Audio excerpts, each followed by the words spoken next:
over 3,300 people in the Metro Detroit area. 57% chose Donald Trump, 8% chose Harris.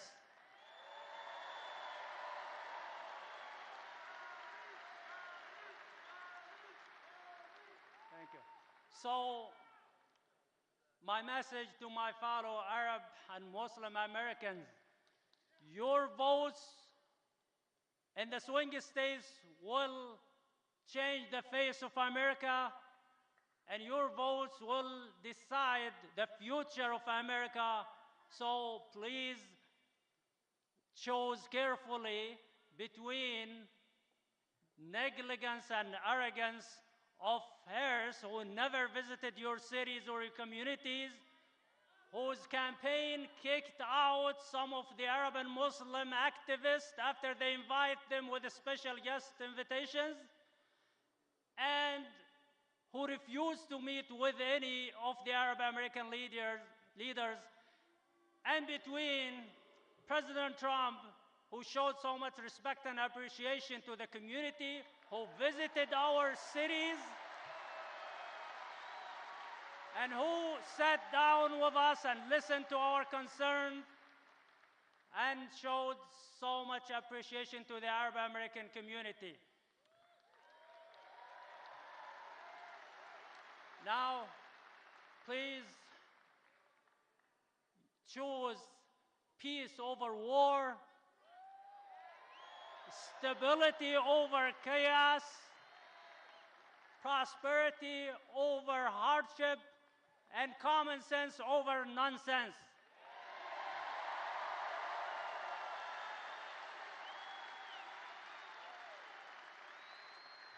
And finally, President Trump has been working so hard for the past 65 days with no rest and no break.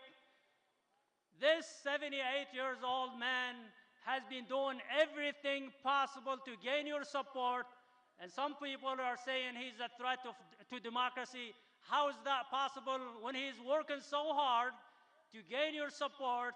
I think he's the right person for this critical time, and he will protect our democracy and our country, and you all should decide tomorrow and choose President Trump.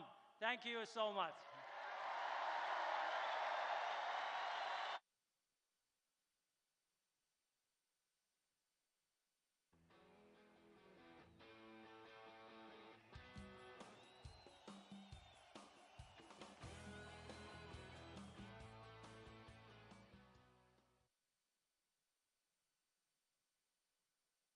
Ladies and gentlemen, please welcome to the stage Mayor of Dearborn Heights, Bill Bazzi.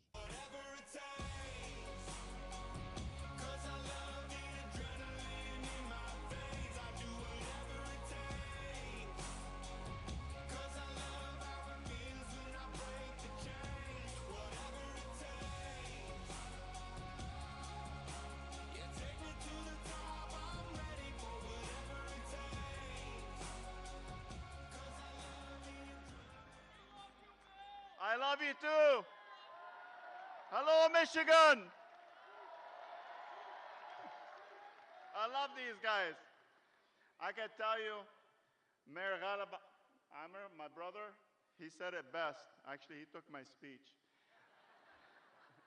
But I can tell you, I've been talking to a lot of my community members, the surrounding cities. There's a lot of support for President Trump.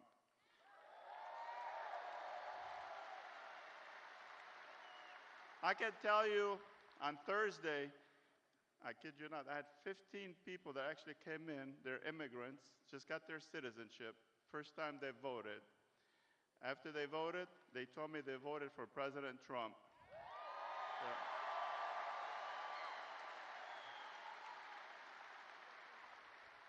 President Trump has got a lot of supports from my surrounding communities, also from a lot of businesses in the area who are worried about their businesses, about the economy, the way things are going. I even got calls from friends of mine who actually work on Border Patrol, and they really want President Trump to control what's going on, and also the dismay in some of the areas we're seeing in Michigan with whatever's happening from the border. You guys know what I'm talking about. We got to get that under control. Thank you. I owe it to my brothers that works at Border Patrol. Some of them I served in the Marines with. And hoorah! Sorry, fellow service members, this is a Marine thing. So I can tell you there's very few, maybe this month, people that actually told me that you should have sat on the side and not get involved with this. But you know what I told them? They said you might lose your re-election next year. I told them I'd rather lose my election to have a bunch of warmongers win the election. Yeah. Thank you. As a Marine of 21 years, I swore to protect the Constitution of the United States. Right. And I can tell you, I was really upset when Cheney visited Michigan. To me, that was a slap in my face. Thank you, yeah, exactly. And that's a slap in a lot of veterans that actually served in Iraq and wars in the Middle East.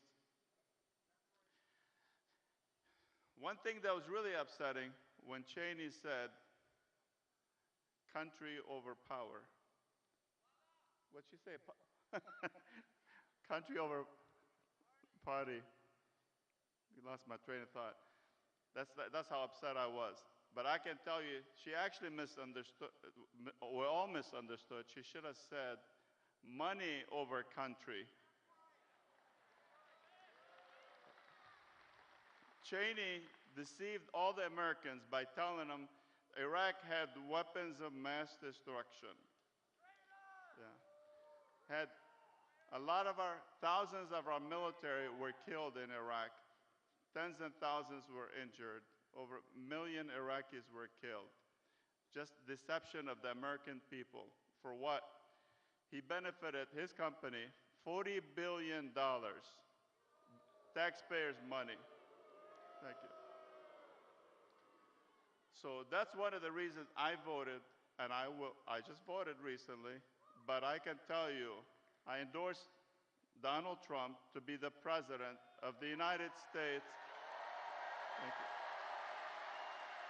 Thank you. We need to bring prosperity, build our economy, stop the war, and invest in our country and rebuild our infrastructure. Vote for Donald Trump to be our next president. Thank you. Thank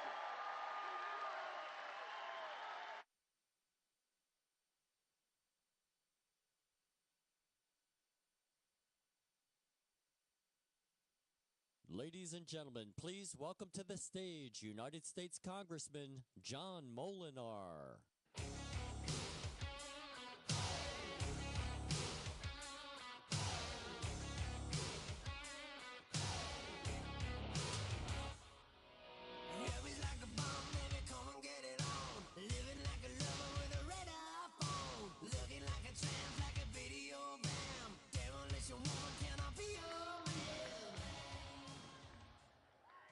Hello, West Michigan. My name is John Moolenaar, and I represent Michigan's 2nd Congressional District. Little history tonight. As he walked out of the Constitutional Convention in Philadelphia, Benjamin Franklin was asked what the delegates had given the people. His response, a republic, if you can keep it.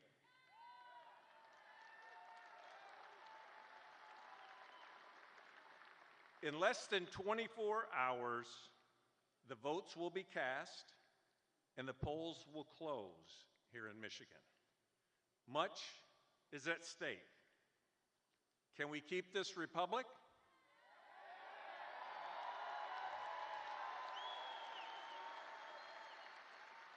I have good news for you. We will soon hear from President Donald J. Trump.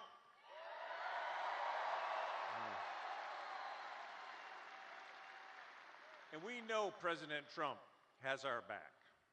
We can't afford 4 more years of high inflation, a southern border crisis, and weakness on the global stage.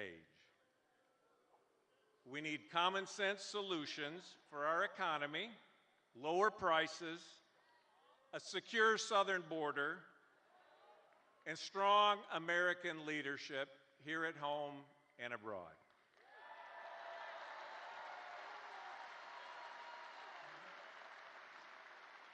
So here's my request for all of you. If you haven't already voted, I need you to vote tomorrow. I need you to vote for a more prosperous America. I need you to vote for a secure southern border. I need you to vote for a healthier America and for our God-given rights to the freedom of religion and the freedom of speech.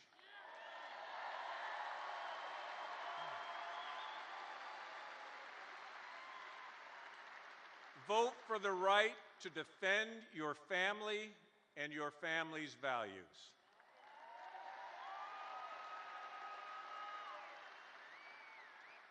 Vote for the sanctity of human life.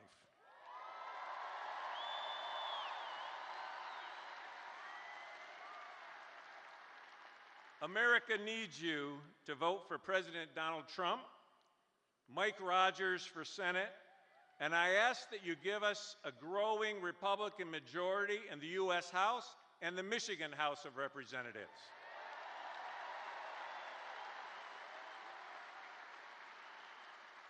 And please do not forget to complete your ballot by voting for O'Grady and Fink for Supreme Court.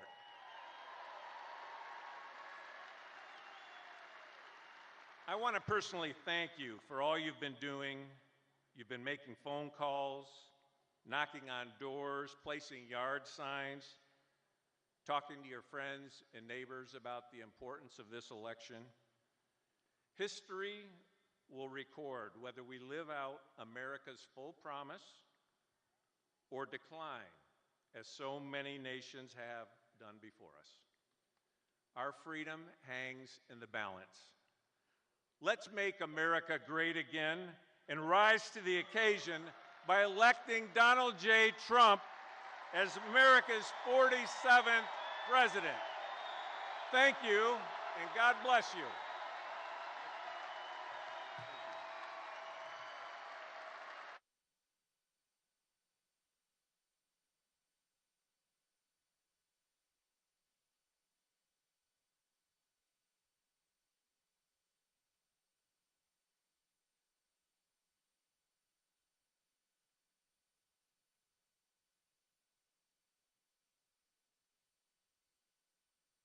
Ladies and gentlemen, please welcome to the stage United States Congressman Bill Huizenga. United States Congressman Bill Huizenga.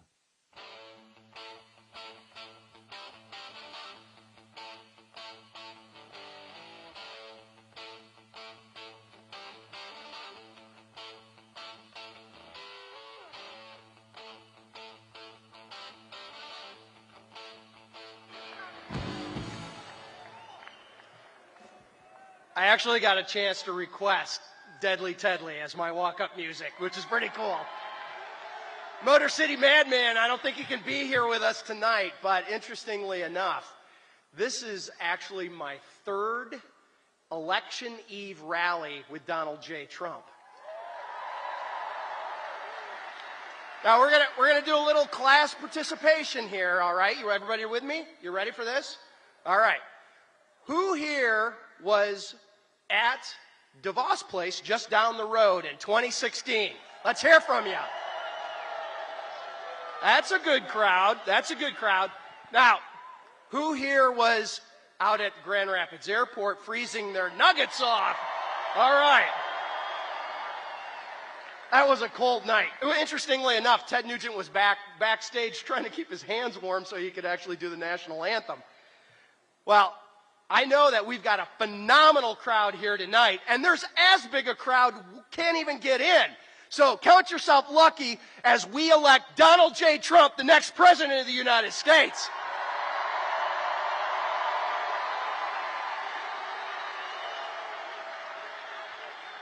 All right, we're not done with class participation quite yet. All right, we're going to do a little poll. The media is going to be kind of interested in this one, actually. It's okay. It's okay. It's good they're here. They're giving us good coverage. That's all right. So I want to know who here has either done early voting or absentee ballot already.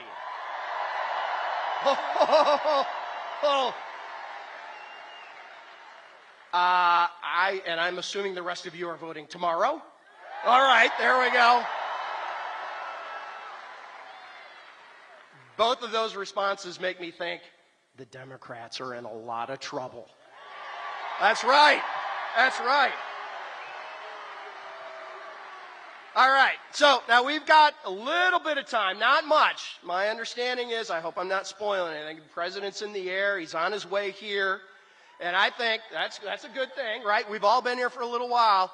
That man is the Energizer Bunny of American politics, isn't he? So, we're gonna see, and I see my friend, my 10X friend right down there, by the way. We gotta make sure, if you haven't gone out to 10X, make sure that you're doing that.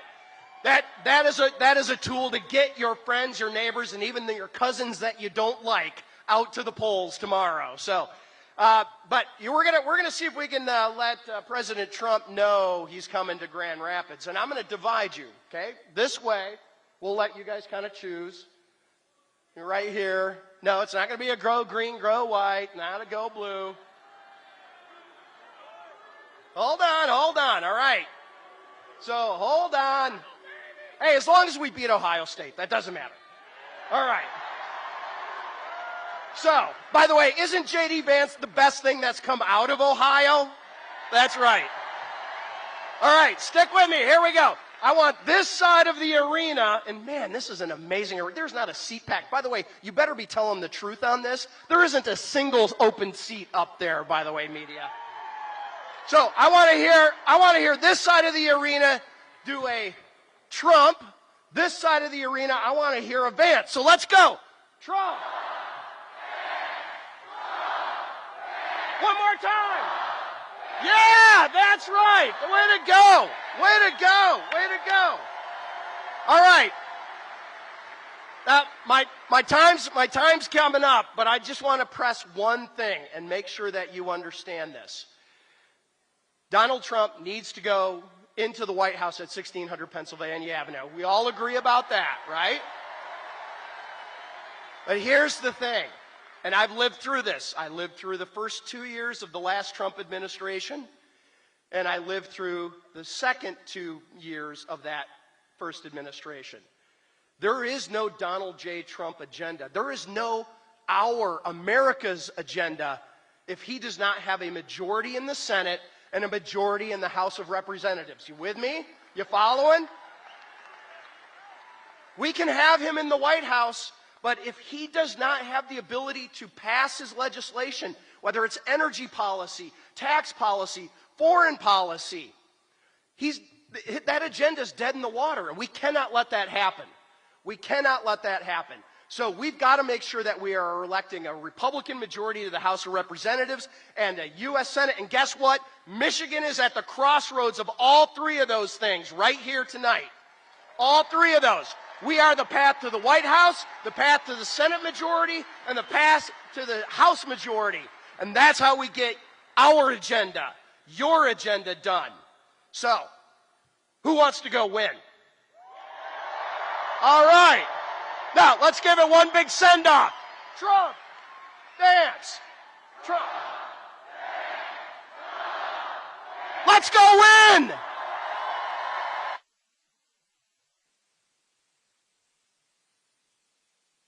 Ladies and gentlemen, please welcome to the stage endorsed candidate for the United States Senate, Mike Rogers.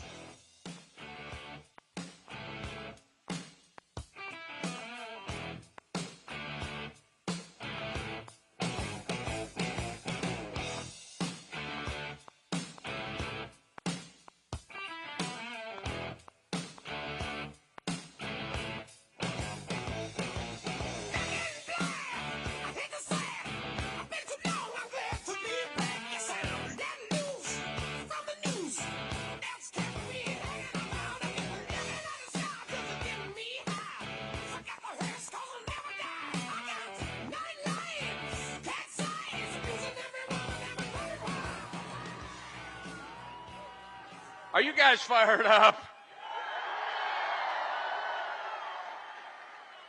How about this no tax on tips helmets? I love that.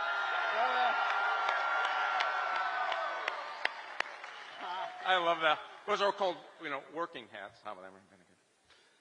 Well, I have to tell you, you got to get excited. I know the president's on his way. Yeah, you bet. I hope you're ready to give him a Grand Rapids, Michigan send-off into tomorrow, into his next presidency, huh?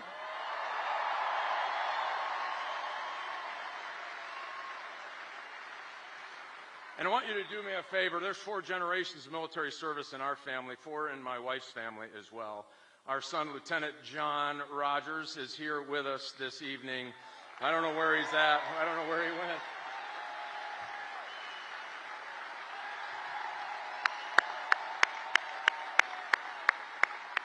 All right. My wife also served Department of Defense in Iraq. Thank you so much for your service as well. To all of the veterans, thank you. To our friends who traveled here from Dearborn and Dearborn Heights in southeast Michigan, our Christian Arab friends, our Muslim Arab friends, welcome. You are welcome here, and we're counting on you. Thank you. We all want a path to peace, and we all want prosperity for our families and our children. Thank you for being part of that coalition. Thank you. You know, the Democrats are very proud. I don't know if you noticed this. They have Bon Jovi come into Detroit tonight.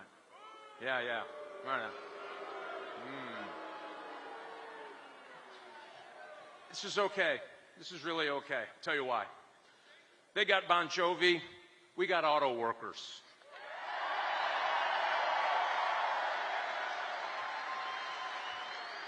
Thank you, brother. Yeah, that's right. We do have Kid Rock. That's pretty good. I like that. Who's a great shot at a beer can, ain't he? That's pretty good. What, too soon? Was that too soon? They have Taylor Swift.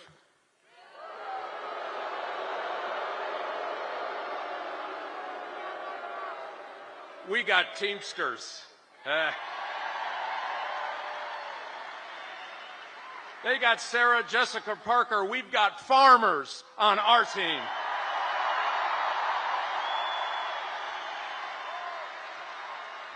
I will take Team America all day long, huh? Tell you some other folks we got.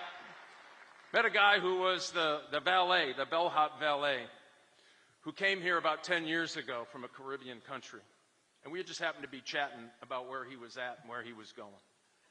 He said, you know, I don't understand Americans sometimes. Do you know I would have to pay to have this job in my home country?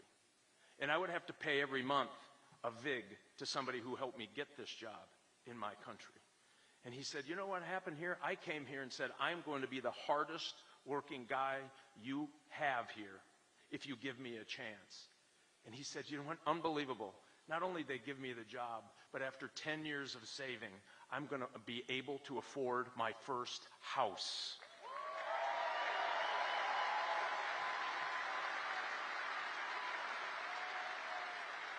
Only in America, he said, could this happen.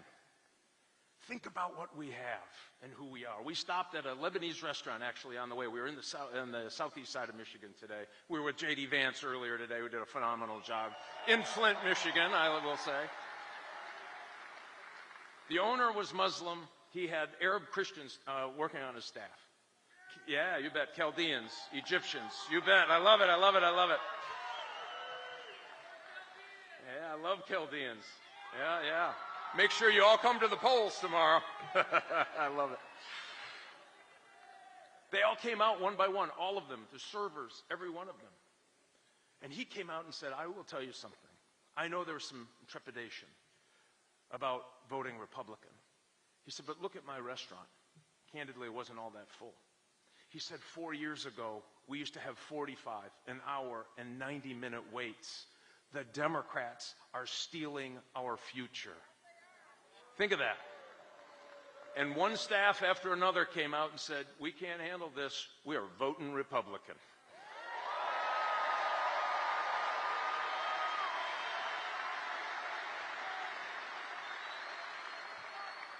So we know how difficult it has been on Michigan families all over this state, and we've talked to a ton of them. For the moms who are struggling, who told us that they have to go to the food pantry the last 2 and 3 days of the month to feed their families. To the folks who actually are working for a living that just got laid off at Ford. Think of that, 700 people because of these EV mandates. The government telling you what kind of car to buy and telling our companies what car to build.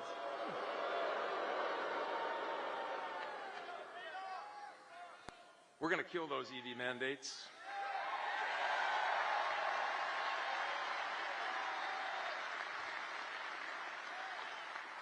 So think about what we're doing here. We are here tonight. You didn't give up on politics. Thanks for doing it. You didn't give up on Michigan because so many people did early on. We got here tonight where we will make the difference for President Donald J. Trump and sending him to the White House.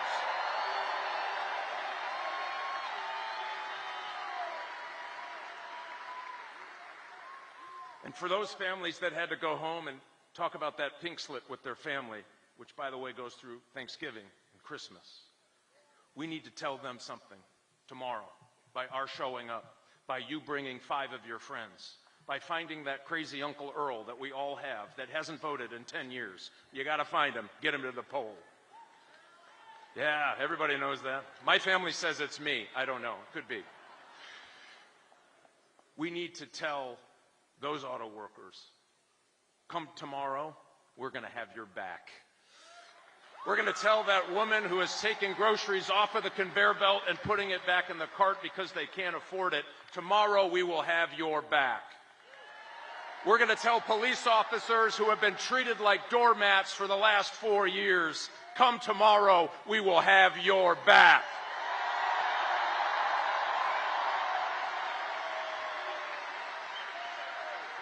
And we are going to tell the men and women of the United States military, no more of that woke nonsense. Come tomorrow, we will have your back.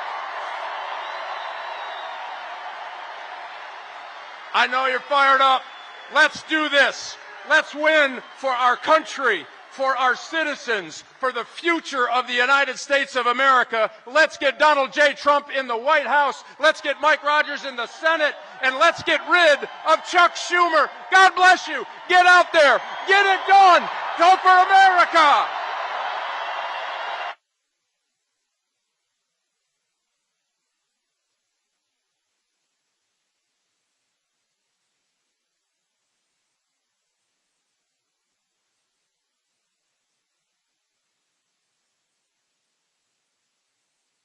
Ladies and gentlemen, please welcome to the stage former United States Ambassador to Germany and former Acting Director of National Intelligence for the Trump administration, Rick Grenell. Saddle up your horses.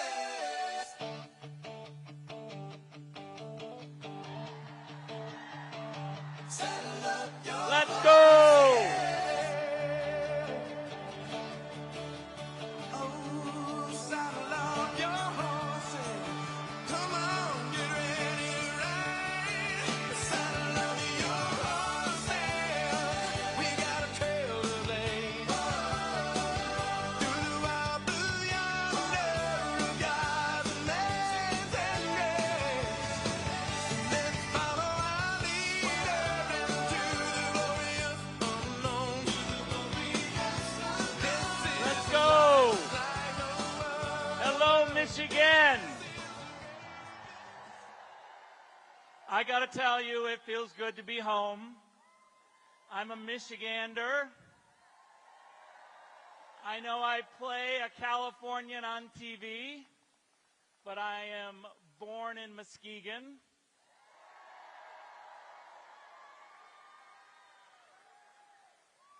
And I was raised in Jenison, Michigan.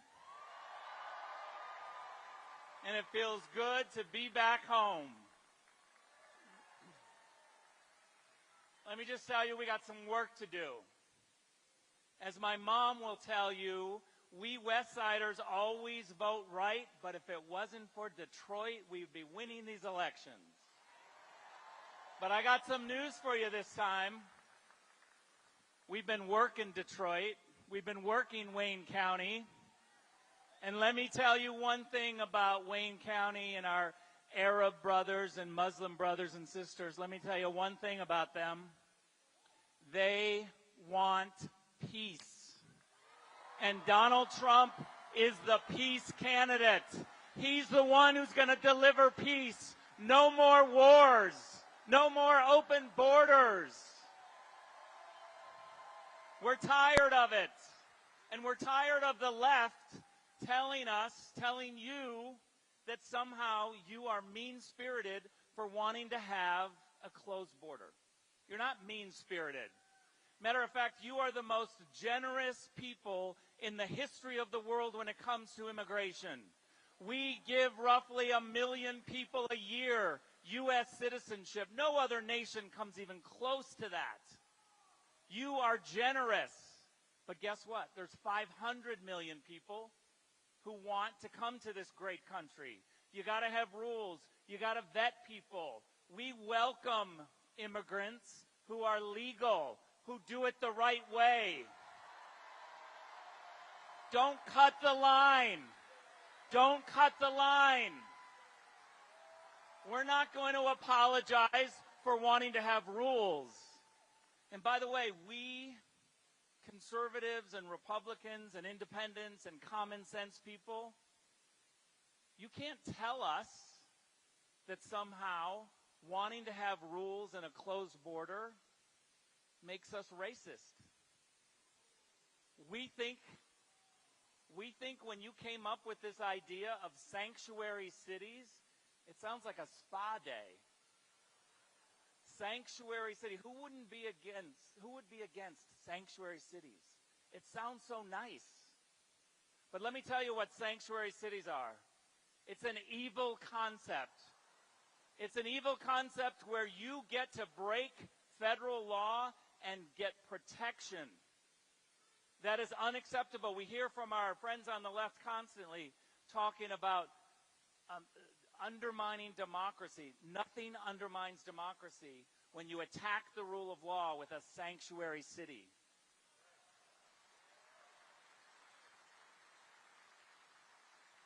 Millions of Americans are demanding peace, and Donald Trump has delivered peace. We have seen Kamala Harris for the last year struggle on the world stage. She doesn't know where the Middle East is. She doesn't know how to negotiate. She hasn't been over there. Matter of fact, Kamala Harris hasn't even gone to Dearborn, Michigan. Why is that? Why is it that Kamala Harris can't go to Dearborn? Well, I got one thing to say. Hillary Clinton didn't go to Wisconsin, and Kamala Harris didn't go to Dearborn. That spells disaster.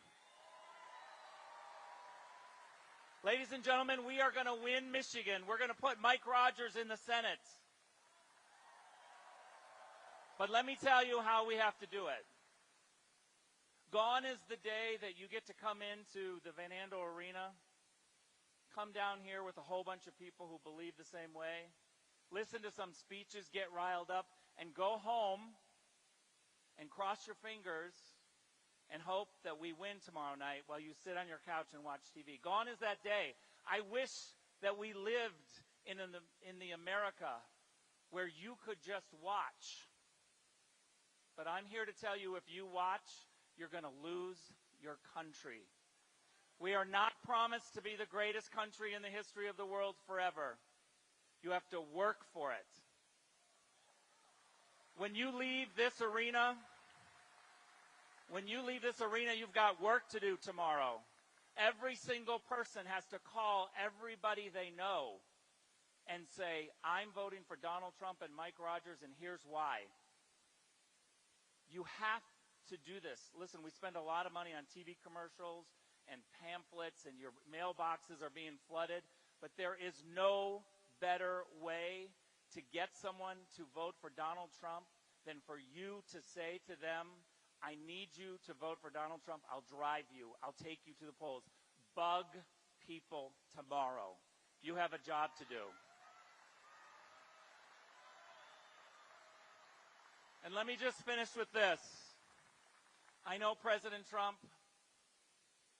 what he's been through is un-American. We should not have a system that tries to ruin this man, bankrupt him. It is un-American what they're doing to him. But he's taught us one thing, and we must do that. Ladies and gentlemen, tomorrow, when you wake up, you have to work to save your country. And what that means is you must fight, fight, fight. Thank you very much.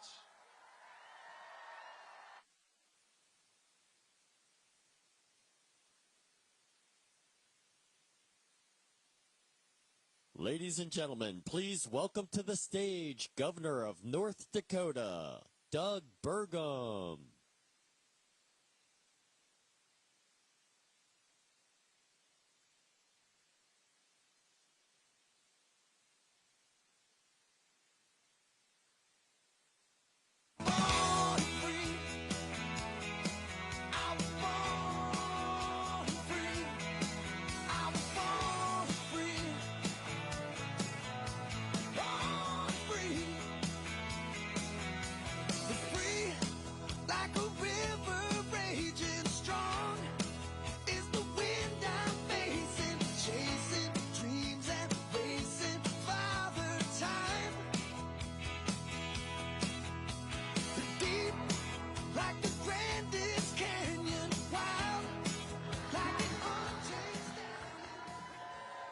Hello, Michigan!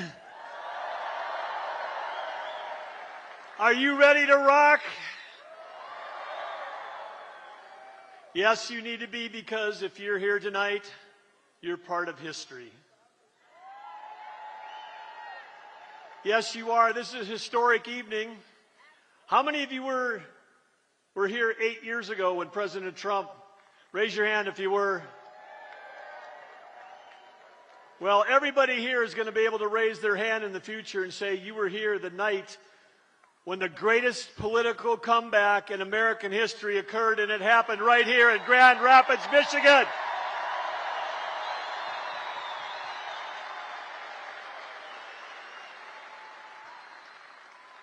I've got a simple little quiz for you. It's multiple choice. 2 answers, Harris or Trump. You need to let me ask the question first.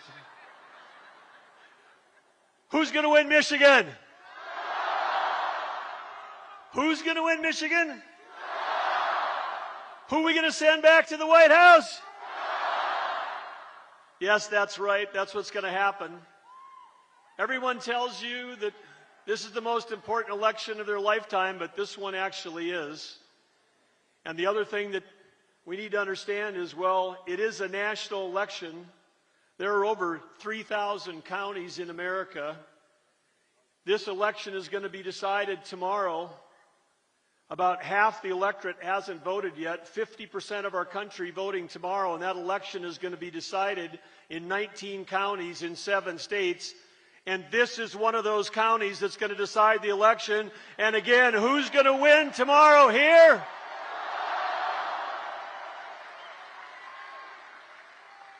Yes, and that's good news. It's good news for all of you and good news for America.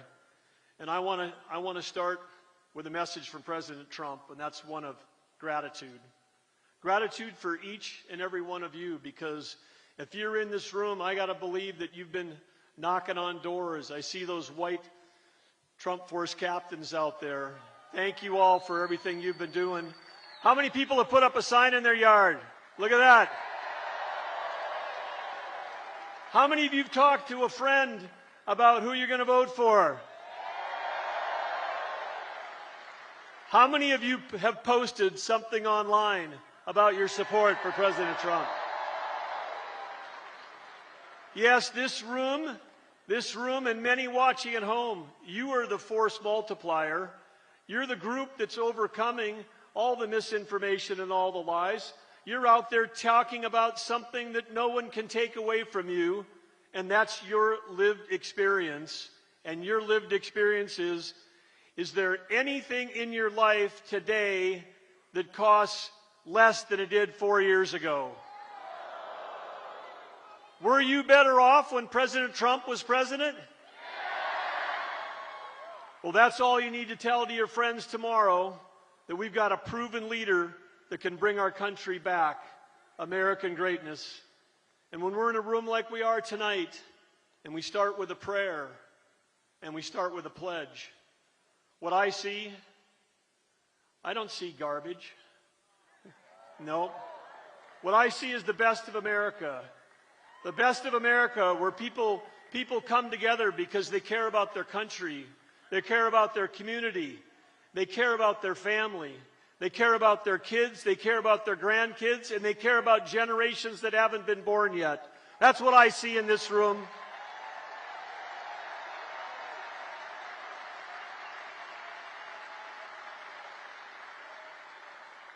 And when President Trump takes the stage tonight, and you see that emotion when he walks out here to the music, that's exactly what he's seeing. And I know that he's filled with gratitude for what each and every one of you have done and what each and every one of you are going to do tomorrow, because you have an opportunity by what you do tomorrow to change the course of this country and put us back on the track. There's a giant mess out there. Who's going to fix it? Absolutely. And I just have to touch on that for just 1 second. As the governor of North Dakota, I had an opportunity. I grew up in a small town of 300 people. Didn't even have a computer in that town when I was going to high school. Never seen a piece of software. But with this amazing country, I had a chance to do a software startup with 10 kids from North Dakota. And because of the freedom and the opportunity and the ability to take risks, we built a 2,000-person company. We sold our products all over the world. The American dream existed. And that started under Ronald Reagan when that happened. And he came in, Ronald Reagan, and he fixed high interest rates. He brought peace and prosperity to the world. And he was following Jimmy Carter. And what do we have now? With Harris, she's got her fingerprints over every problem we have right now. Who was the last person in the room that's bragging about the last person in the room about the authorized invasion of Afghanistan? Who was that? Let's pick one. Are we going to say Kamala or Harris? Kamala? You want to say Kamala? Who was the last one in the room? No. We're talking about who decided to do the horrible withdrawal from Afghanistan. Okay, I think you know the answer. Who was the tying vote? Who was the vote that broke the tie that created the Inflation Creation Act? That was Harris. Who was the border czar? Yes. Who was in charge of the EV mandates that are killing our auto industry? Yes. And who was the one that was leading the cover-up that Joe Biden has the capacity to be our president? So it is so clear. This is not like a slight course correction when President Trump gets in office with your help. This is a 180-degree different direction on the economy, on energy policy, on border policy, and on national security. And I can tell you myself, I was 4 weeks ago, I had an opportunity to be in the Middle East.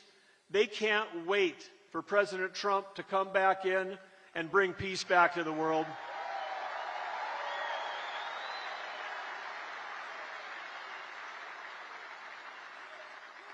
Two weeks ago, I was in South Korea talking with their president.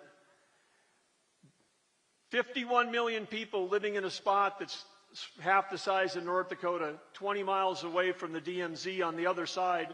You got the North Korea, which has got nuclear weapons. You know who they can't wait to have back in office? Someone with the strength to stand up to China, stand up to the new partnership between North Korea and Russia. North Korea sending troops to Russia, Russia fighting a war against us with oil money because this administration with Harris is choking the U.S. energy business. Both Iran and Russia are funding wars against us with the failed Biden-Harris energy policies. You know who's going to fix that? Absolutely. So do you want more prosperity for you and your family? Do you want lower prices for everything you buy? Do you want peace abroad? Okay. Who are we going to send back to the White House? Absolutely. And he's going to be on stage tonight. They're getting closer. They're coming in here, and this is going to be the final historic thing, like I said, of the greatest comeback in political history. You're all part of it. Let's give him an incredible Michigan welcome when he gets here. Thank you, Michigan. Let's go. Let's get it done tomorrow. Thank you. USA, USA, USA.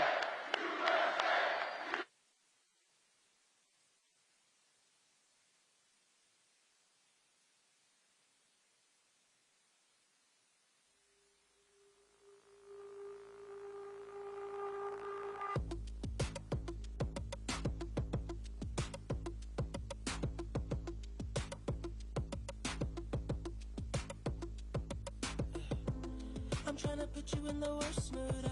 P1 cleaner than your check shoes. Belly point two just to hurt you.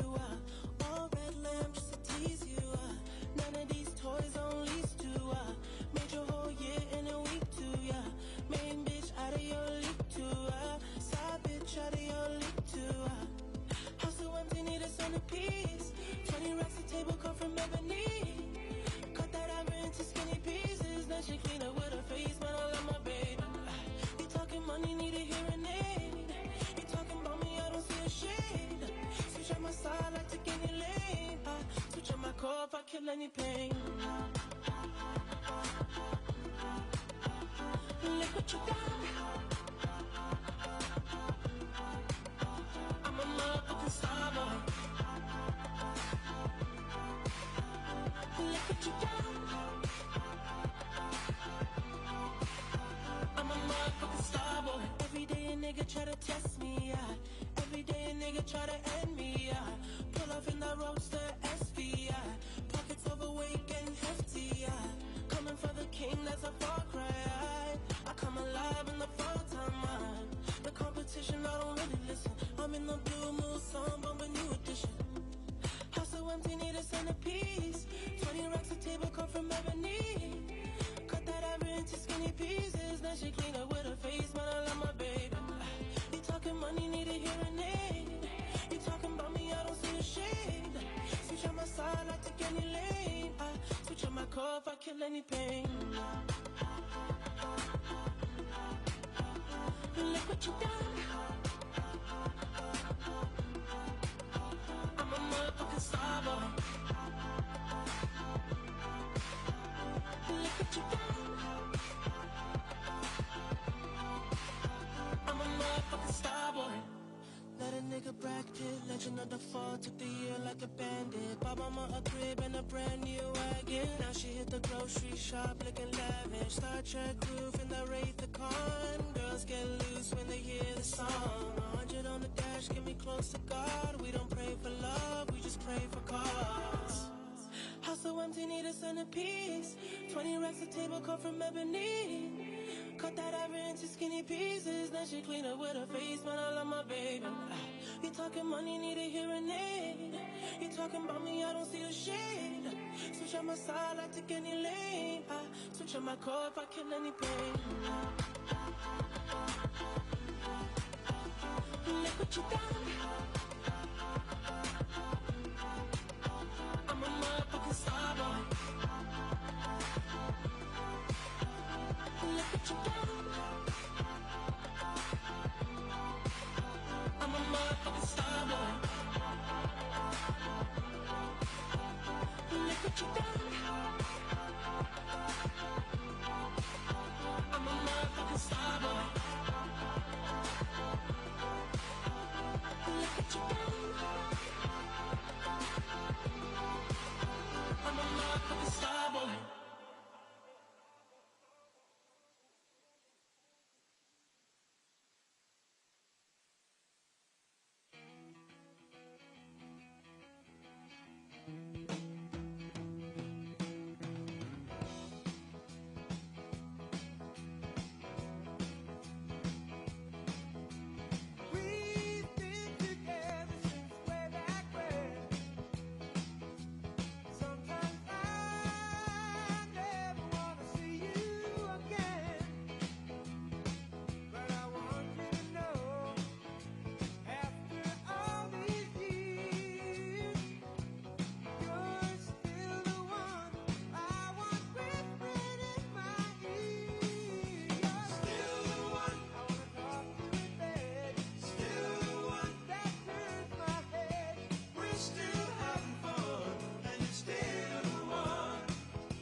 Summertime is finally here. That old ballpark man is back in gear out on 49. Man, I can see the lights. School's out and the nights roll in, man. Just like a long lost friend you ain't seen in a while. You can't help but smile. And it's 2 bare feet on the dashboard. Young love and an old Ford. Shoe shades and a tattoo and a yoo-hoo. Bottle on the floorboard. Perfect song on the radio. Sing along, cause it's one we know. It's a smile, it's a kiss, it's a sip of wine. It's summertime, sweet summertime.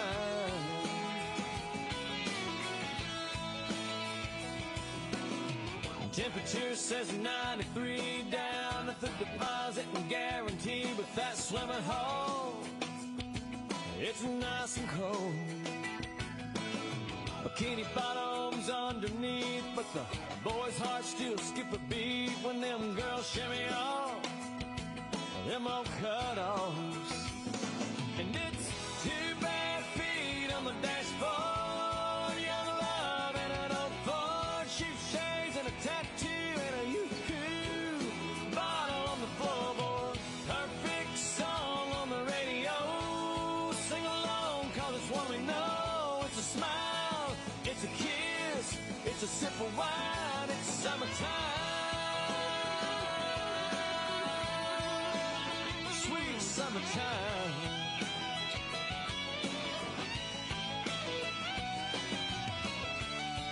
The more things change, the more they stay the same. Don't matter how old you are, man, you know what I'm talking about. Yeah, baby, when you got 2 bare feet on the dashboard. Young love and an old Ford. Cheap shades and a tattoo and a yoo-hoo. Bottle rolling on the floorboard. Perfect song on the radio. Sing along, cause it's one we know. It's a smile, it's a kiss, it's a sip of wine. It's summertime, sweet summertime.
that real good, feel good stuff. Up under the seat of my big black jacked up truck. Rolling on 35s, pretty girl by my side. You got that suntan skirt and boots, waiting on you to look my way and scoot your little hot self over here. Girl, hand me another beer, yeah. All them other boys wanna line you up and take you downtown, but you look like the kind that likes to take it way out. Out where the cornrows grow, roll my boat, floating down the Flint River. Catch us up a little catfish dinner. Gonna sound like a winner when I lay you down and love you right. Yeah, that's my kind of night.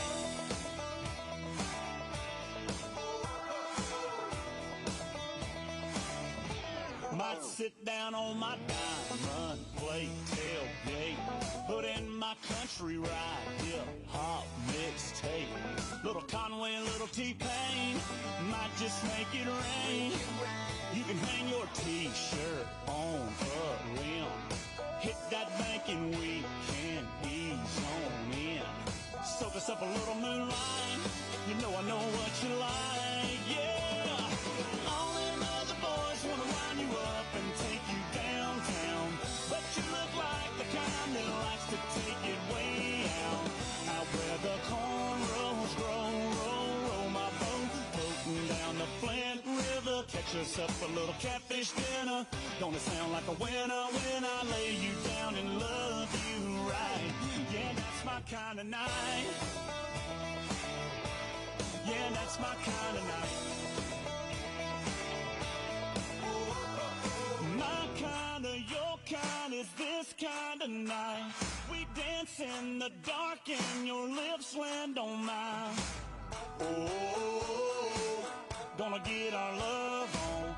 Oh, time to get our buzz on. All them other boys wanna wind you up and take you downtown, but you look like the kind that likes to take it way out. Out where the cornrows grow, roll my boat, floating down the Flint River. Catch us up a little catfish dinner. Gonna sound like a winner when I lay you down and love you right. Yeah, that's my kind of night. Yeah, that's my kind of night. That's my kind of night. Yeah, that's my kind of night. Come on.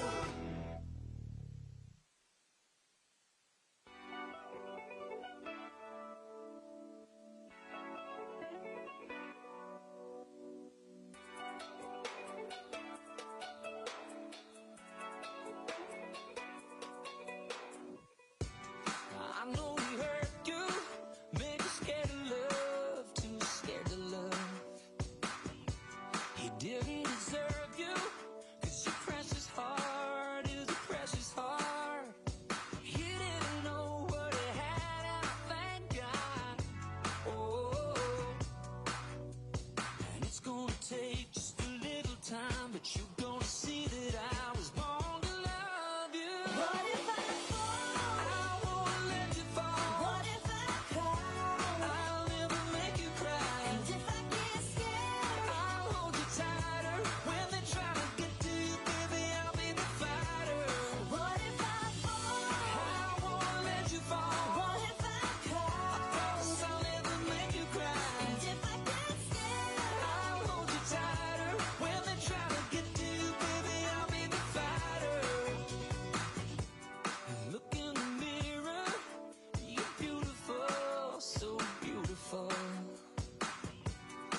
It's going down. I'm yelling timber. You better move. You better dance. Let's make a night you won't remember. I'll be the one you won't forget. Ooh,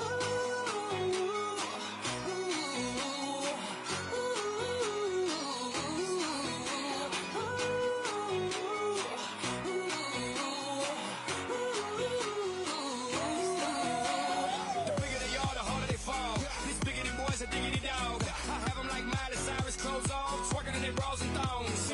Face down, booty up. That's the way we like the world. I'm sicker than an oil spill. She say she won't, but I bet she will. Timber. Swing your partner round and round, and then the night is going down. One more shot, another round, and then the night is going down. Swing your partner round and round, and then the night is going down. One more shot, another round, and then the night is going it's down. going down. I'm yelling timber. You better move. You better dance. Let's make a night you won't remember. I'll be the one you won't forget. It's going down. I'm yelling timber. You better move. You better dance. Let's make a night you won't remember. I'll be the one you won't forget.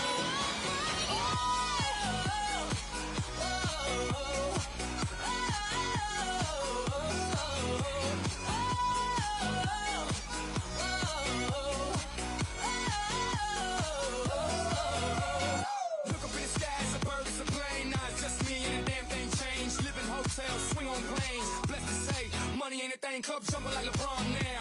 Bowl it, order me another round. Homie, we about to clown. Why? 'Cause it's about to go down. Swing your partner round and round, and then the night is going down. One more shot, another round, and then the night is going down. Swing your partner round and round, and then the night is going down. One more shot, another round, and then the night is going It's down. going down. I'm yelling timber. You better move. You better dance. Let's make a night you won't remember. I'll be the one you won't forget. It's going down. I'm yelling timber. You better move. You better dance. Let's make a night you won't remember. I'll be the one you won't forget.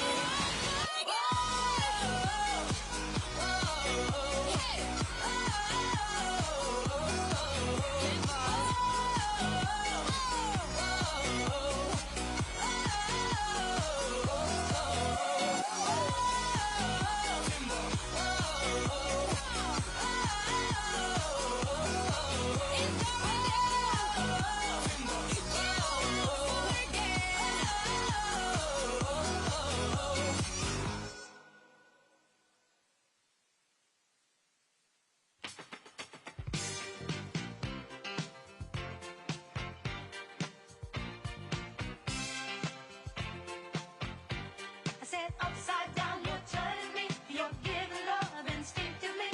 Round and round, you're turning me. Upside down, boy, you turn me inside out and round, upside down. Boy, you turn me inside out and round. Instinctively you give to me the love that I need.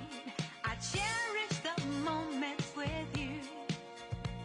Respectfully I say to thee, I'm aware that you're cheating when no one makes me feel like you do.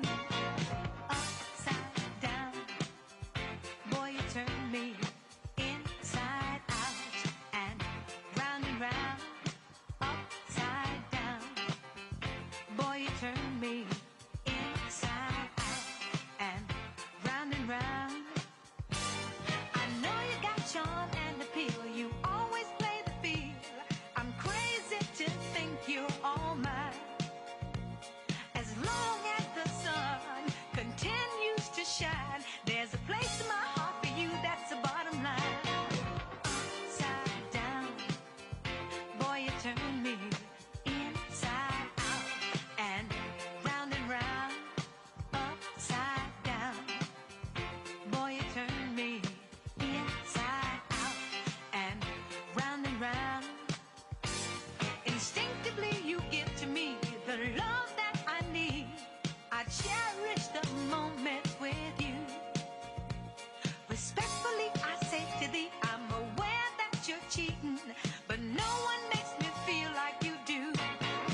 let's take our time tonight, girl.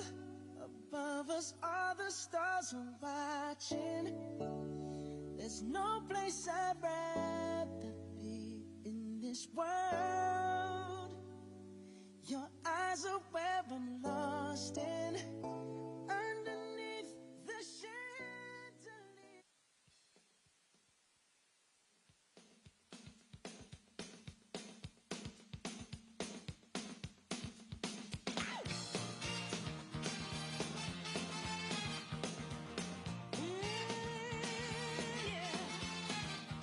I used to think maybe you love me, now baby I'm sure.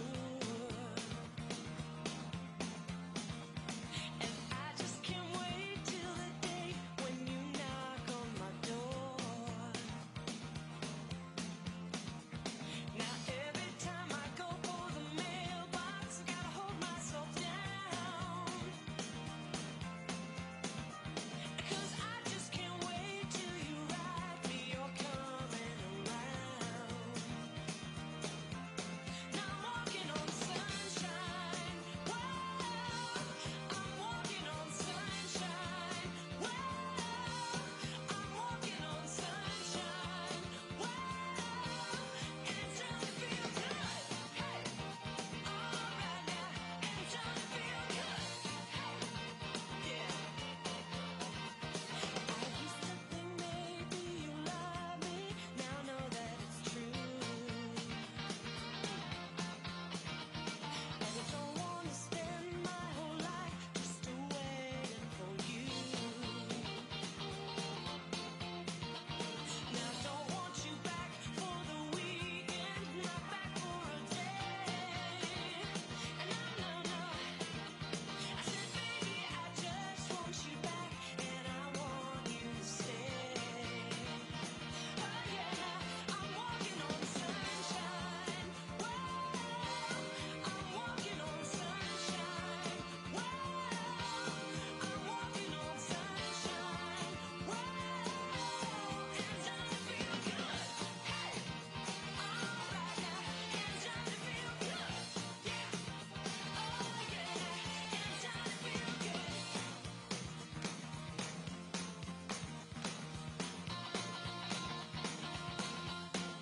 Walking on sunshine. Walking on sunshine. I feel alive, I feel the love, I feel the love that's really real. I feel alive, I feel the love, I feel the love that's really real. I'm on sunshine, baby. Oh, yeah, I'm on sunshine, baby. Oh, I'm walking on sunshine. Whoa, I'm walking on sunshine. Whoa, I'm walking on sunshine. Whoa, and it's starting to feel good.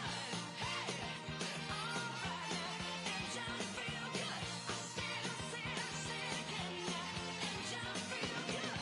Hey, yeah, and it's starting to feel good. Now Johnny, Johnny, Johnny, Johnny, Johnny, Johnny feel good. I said again now, and it's starting to feel good. Oh, Johnny, Johnny, Johnny, Johnny, Johnny, Johnny feel good. Johnny, Johnny, Johnny again now, and it's starting to feel good. Oh, yeah, and it's starting to feel good. Oh, Johnny feel good, Johnny feel good. Now Johnny feel good. Oh yeah, oh yeah, oh yeah, oh yeah, yeah, yeah, oh yeah, oh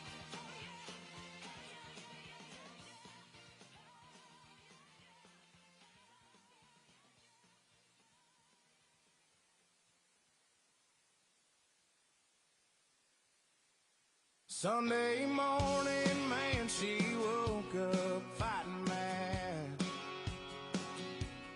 bitching and moaning on about the time I had.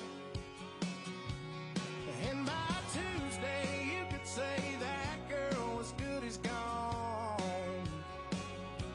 And then when Thursday came around, I was all alone.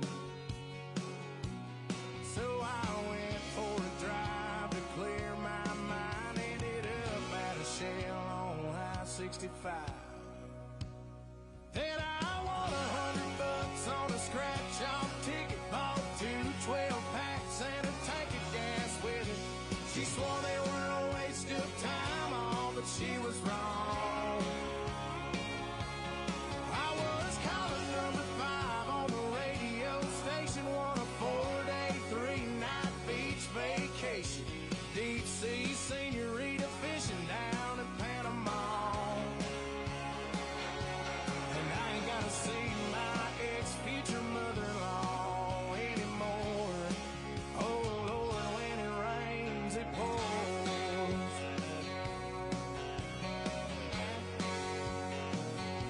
Now she was sure real quick to up and apologize when she heard about my newfound luck on that FM dial. And it's crazy how lately now it just seems to come in waves. What I thought was gonna be the death of me was my saving grace. It's got me thinking that her leaving is the only logical reason that I got the last spot in the Hooters parking lot, and the waitress left her number on my check with a heart. She picked up on the first ring when I gave her a call. And I only spent $5 at the Moose Club raffle, won a used four-wheeler and 3 free passes for me and 2 of my buddies to play around at golf. And I ain't gotta see my ex-future mother-in-law anymore. Oh Lord, when it rains, it pours. When it rains, it pours. I've been on one hell of a redneck road for 3 weeks now. And it all started on the day that she walked out. Then I won $100 on a scratch-off ticket, bought 2 12-packs and a tank of gas with it. She swore they were a waste of time, all but she was wrong. And I was caller number 5 on the radio station, won a 4-day, 3-night beach vacation. Deep sea senorita fishing down in Panama. And I ain't gotta see my ex-future mother-in-law anymore. Oh Lord, when it rains, it pours. When it rains, it pours.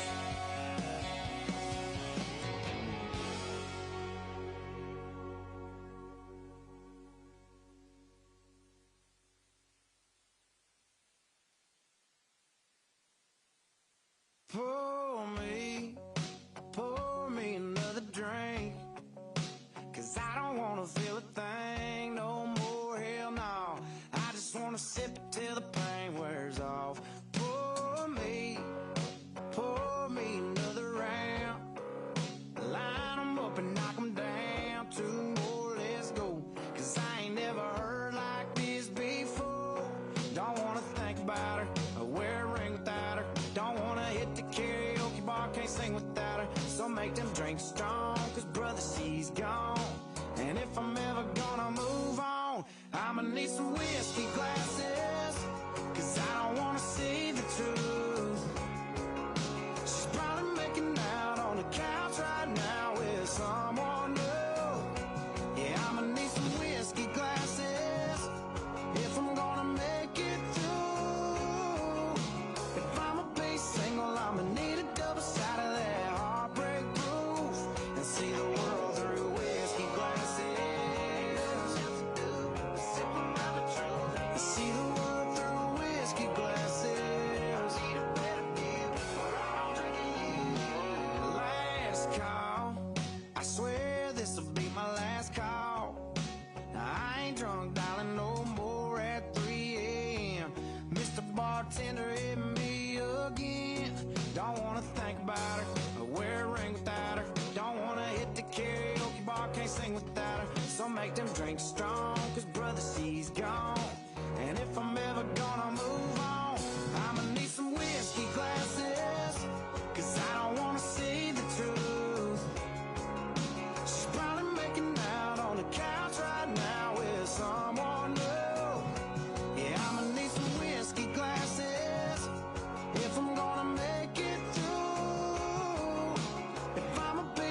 knock 'em back, fill 'em up, fill 'em up, fill 'em up, fill 'em up. 'Cause if she ain't ever coming back, line 'em up, line 'em up, line 'em up, line 'em up, knock 'em back, knock 'em back, knock 'em back, knock 'em back, fill 'em up, fill 'em up, fill 'em up, fill 'em up. 'Cause if she ain't ever coming back, I'ma need some whiskey glasses, 'cause I don't wanna see the truth.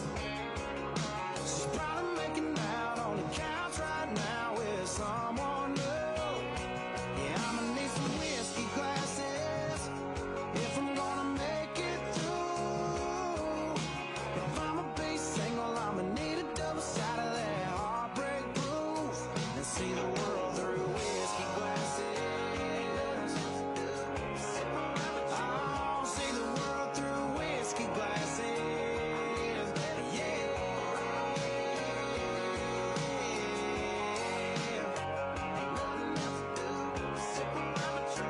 See the world through whiskey glasses.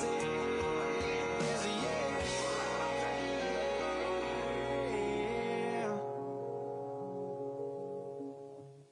Limousine and on his private plane in a matter of moments. I think he has escaped. Well, Mr. McMahon has made his way up the aisle. He's not saying how, he's saying goodbye. He's the chairman of the WWE. Uh-oh, wait a minute. Watch out, Mr. McMahon, here comes Lashley! Oh, Bobby Lashley! Lashley sprinting up the aisle! Bobby Lashley with cat quickness. And now Lashley, the powerhouse, has the chairman of the WWE under control. Oh, no. The boss is being manhandled by the ECW champion, Bobby Lashley. A thumbs up from the Donald, whose hair is safe, we think, for now. JR, it looks like we're going to have ourselves a bald billionaire. Stone Cold guaranteed that there would be a bald billionaire. And these festivities, if you will take place in the center of the ring. Uh-oh. Turn around. The scent of a rattlesnake and of a bald head. Oh, no. Mr. McMahon, you might want to get used to that feeling right there.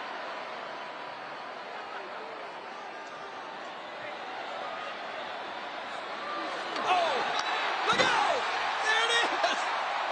Adding more insult to injury, Mr. McMahon has been thwarted by a Stone Cold Stunner, and now Austin giving a Lashley directions to load McMahon in that barber's chair. A stunned McMahon being strapped into the chair. And this barber chair that must have belonged to a mighty bad barber who's got straps for your arms and a seatbelt for your waist. My dentist has a chair like that, but I've never seen a barber chair. Uh-oh. Austin restraining McMahon, who's begging for a reprieve. Come on, Bobby, let's go. How you doing, man? How you doing? I would love to hear what Mr. McMahon is saying. Oh, no. Oh, no. Oh, my God. Oh, my God.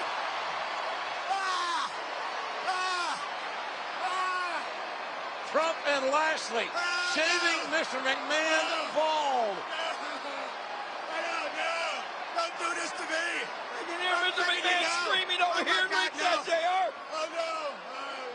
No. He's crying. Stop it. Stop it, don't. You're going to make me look like a focus. Oh, no, please. No. Oh, my God, no. Donald Trump actually doing the honors himself. Oh, God. One billionaire saving another billionaire's head. And King, one of the great mysteries of life has just been discovered. It was Mr. McMahon's real hair all along. And he just lost it. Russell.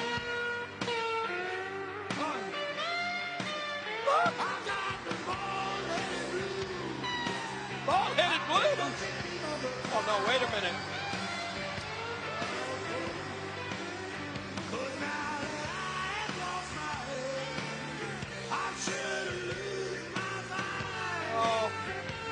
Trump is having a little too much fun here, there. And they're actually saving Mr. McMahon's head. They got the... I was a striking thing.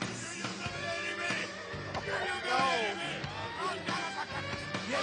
Hey, be careful. A man. Oh.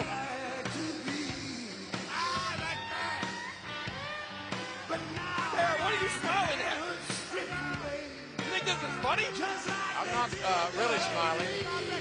You know, I've got Bell's palsy. I can't really smile big. Oh, still, Mr. McMahon, you don't want to get nicked. Well, WrestleMania 23 may be all grown up, but Mr. McMahon's hair has been all cut off. And Austin is loving this. And now look at Bobby Lashley. Oh, this should be something. The mirror in hand. McMahon strapped to the barber chair. Now being released, but the damage has been done to the catatonic terror of the WWE. Show the man a little mercy. Let him have some dignity. Wipe that stupid shaving cream off his face. McMahon joining Austin and Lashley as a ball person. Just close your eyes. Don't look. Show him the mirror, Bobby. Lashley's got a lot of balls. Oh, no. Get me out of here. No. We got to come on. McMahon overturned in a barber's chair after seeing what he looked like. One of the most successful businessmen in American history, Vince McMahon, at his own creation, WrestleMania, has been totally humiliated at the hands of Bobby Lashley and his billionaire representative, Donald Trump. Good God, what a...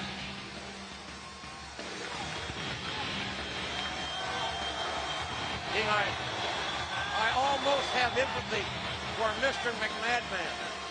Yeah, keyword being almost, Austin, Lashley, and Trump celebrating with a cold one. Mr. McMahon won't be celebrating anything for a long, long time. They are. You ever notice how big Mr. McMahon's ears are? What, beg your pardon? You see how big Mr. McMahon's ears are? Wait! Hey! Oh, Austin! Austin stunned the Donald! What? Stone Cold just stunned him! Good God Almighty! What a WrestleMania! Stone Cold just stunned Donald Trump! What a lawsuit that's gonna be! You can't stun Donald Trump! I bet Trump's ex-wives are doing cartwheels. It's better than alimony. A stunner on the Donald from the rattlesnake. That's a real hostile takeover. Oh my God! Look, every hair's still in place. Stone Cold Steve Austin has put an indelible imprint, a rattlesnake imprint, on WrestleMania 23 and did every single thing that he said he was going to do. Well, let's check this out one more time. The clothesline, the billionaire clothesline. Mr. McMahon had promised a billionaire bitch slap, but instead, he got a clothesline. Umaga went for the spike. Austin avoided it. Hits a stunner on Umaga. And then Lashley, bam! Oh, God, what a collusion. And here is what happens when you lose a battle of the billionaire hair match. Your man loses, you lose your hair. If you had Mr. McMahon and hair in the WrestleMania pool, you lose. Well, oh my God. What do you think that hair's worth? I don't know, but I know that tonight if Mr. McMahon wants to run his fingers through his hair, he's going to have to cut holes in his pants pocket. Somebody save that hair. It'll be worth a ton on eBay. That is some. Get the hair. There, go and get the hair. You shake my nerves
but it wouldn't be nothing, nothing, nothing without a woman or a girl.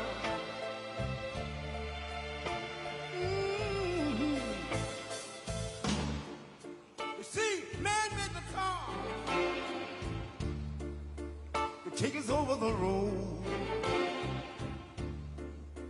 Man made the train, carry the heavy load. Man made the electric lights to take us out of the dark. And man made the boat of the water, like my Bible said Noah made the ark. This is a man's world.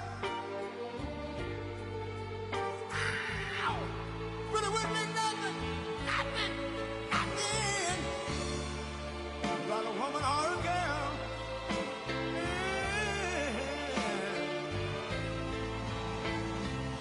L'uomo rincorre il potere, ma lui non sa nei grandi limiti ad essere come si parla, nel palmo stringe un'idea che non vive, che nella sua fantasia corre, se non si accorge che poi non ha più senso se si vive solo per sé.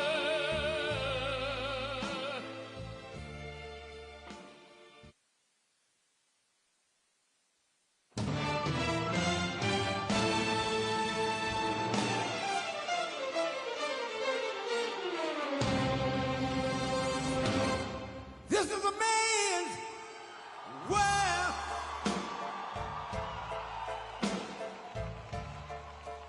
This is a man's world.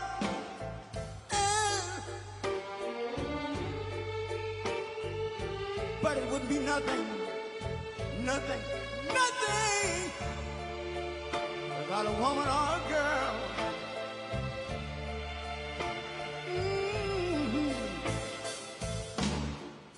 You see, man made the car to take us over the road. Man made the train, carry the heavy load. Man made the electric lights to take us out of the dark. And man made the boat of the water, like my Bible said Noah made the ark. This is a man's world. Ow! But it wouldn't be nothing, nothing, nothing without a woman or a girl.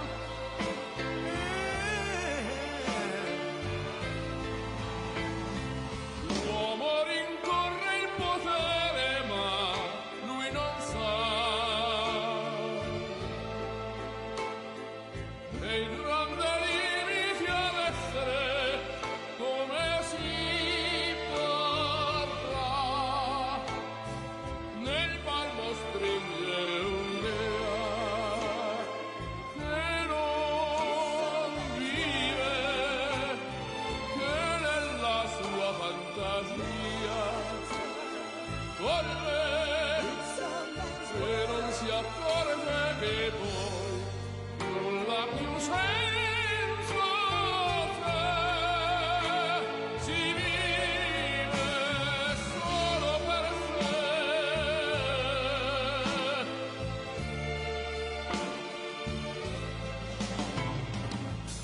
Man thinks about a little bit of baby girls and a baby boy. Man make them happy because man make them toys. But after man made everything he can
Don't go.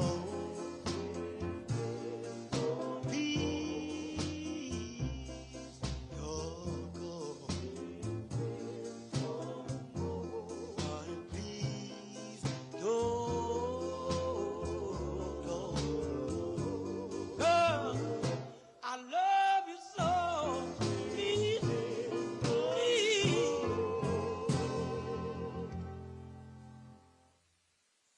I've been selling my soul, working all day, overtime hours for bullshit pay, so I can sit out here and waste my life away, drag back home and drown my troubles away. It's a damn shame what the world's gotten to for people like me, people like you. Wish I could just wake up and it not be true, but it is. Oh, it is living in the new world with an whole soul. These rich men north of Richmond, Lord knows they all just wanna have total control.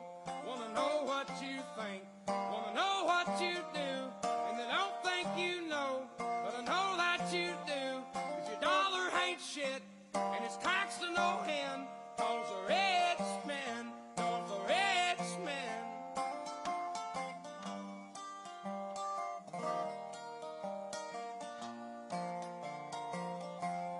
I wish politicians would look out for miners, and not just miners on an island somewhere.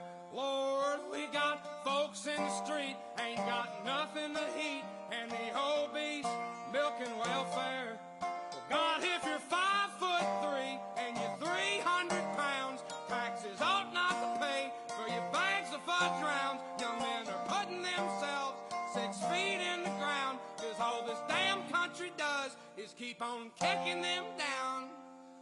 Lord, it's a damn shame what the world's gotten to for people like me, people like you. Wish I could just wake up and it not be true, but it is.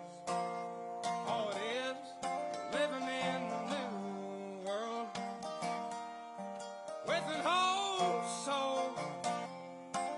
These rich men north of Richmond, Lord knows they all just wanna have total control. Wanna know what you think, wanna know what you do, and they don't think you know, but I know that you do. 'Cause your dollar ain't shit, and it's taxed to no end. 'Cause the rich men, north of Richmond.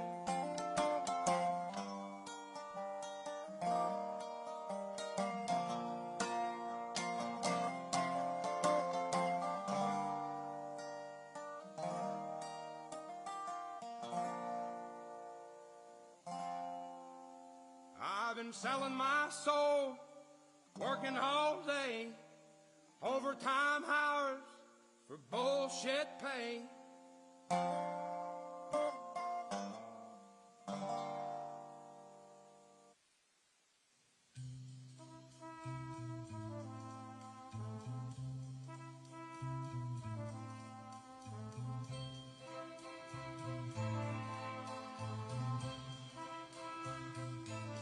There must be lights burning brighter somewhere. Got to be birds flying higher in a sky more blue. If I can dream of a better land where all my brothers walk hand in hand, tell me why, oh why, oh why can't my dream come true? Oh why? There must be peace and understanding sometime. Strong wind of promise that will blow away all the doubt and fear. If I can dream of a warmer sun where hope keeps shining, oh everyone, tell me why, oh why, oh why won't that sun appear?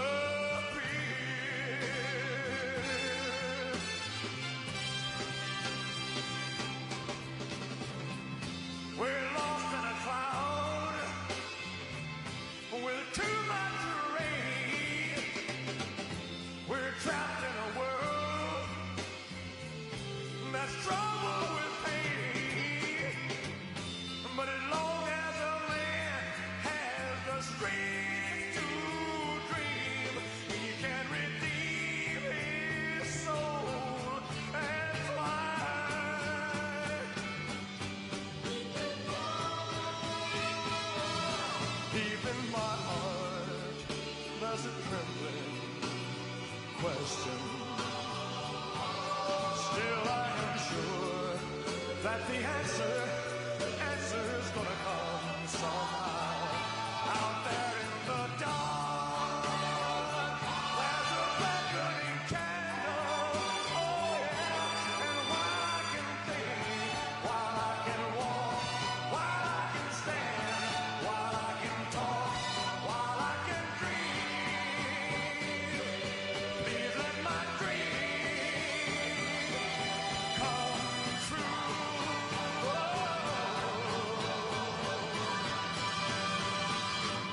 Right now, oh, let it come true right now.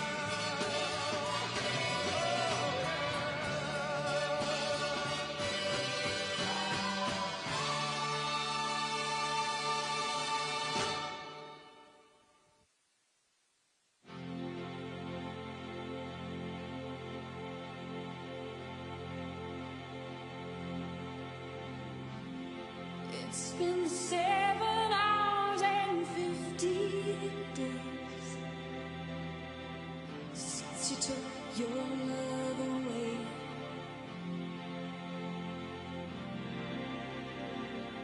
I go out every night and sleep all day since you took your love away.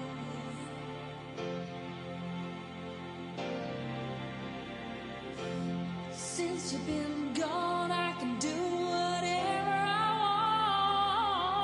want. I can see whomever I choose.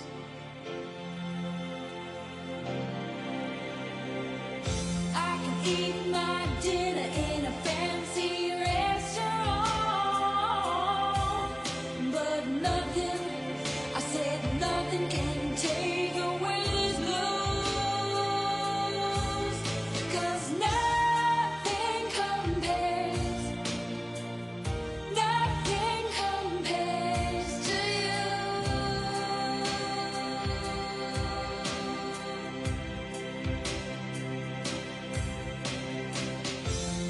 It's been so lonely without you here, like a bird without a song.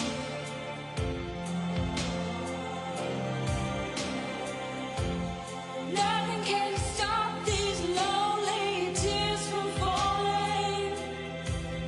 Tell me, baby, where did I go wrong?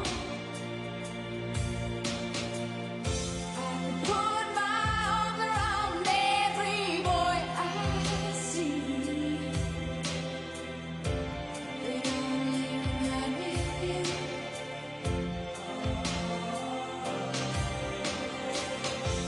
I went to the doctor and guess what he told me?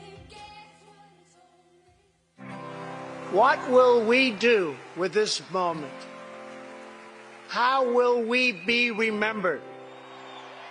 Look at the opportunities before us. This election really isn't about the left versus the right. It's about we the people choosing our government and the choice between freedom versus tyranny. Nobody has a chronic disease burden like we have. Why are we allowing this to happen to our children? Ultimately, the only thing that will save our country is if we choose to love our kids more than we hate each other. What is going on here is deeper than politics. It is deeply spiritual. We are being called to rise above the hatred and the fear and the evil. We need to remember above and beyond that we must love our neighbors, that we must treat other people as we hope to be treated. You want to be a rebel? You want to be a hippie? You want to stick it to the man? Show up on your college campus and try calling yourself a conservative. America is going to reach heights that it has never seen before. The future is going to be amazing!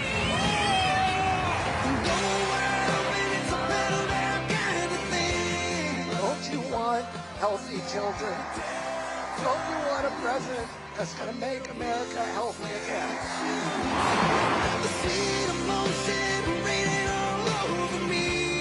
I come to you today as a former Democrat. I will be a first-time Trump voter tonight.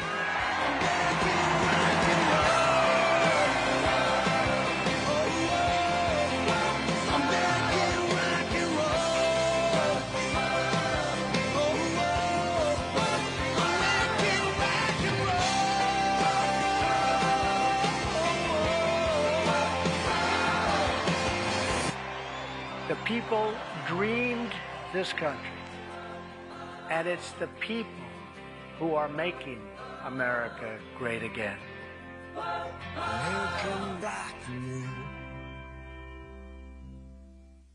Ladies and gentlemen, please welcome the next president of the United States, President Donald J. Trump. And I'm proud to be an American, where at least I know I'm free. And I won't forget the men who died, who gave that right to me. And I gladly stand up next to you and defend her still today. 'Cause there ain't no doubt I love this land. God bless the USA.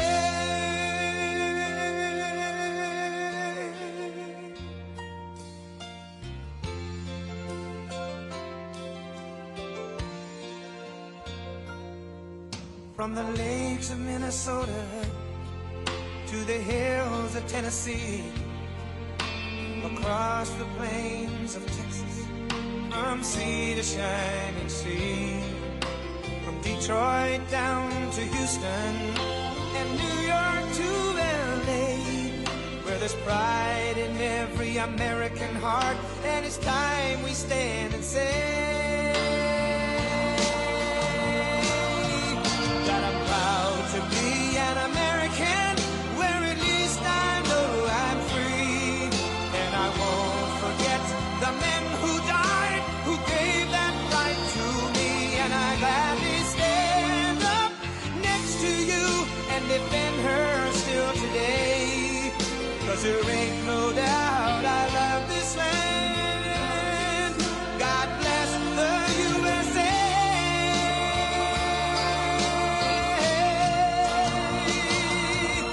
And I'm proud to be an American, where at least I know I'm free. And I won't forget the men who died, who gave that right to me. And I gladly stand up next to you and defend her still today. 'Cause there ain't no doubt I love this land. God bless the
Thank you very much. This is unbelievable.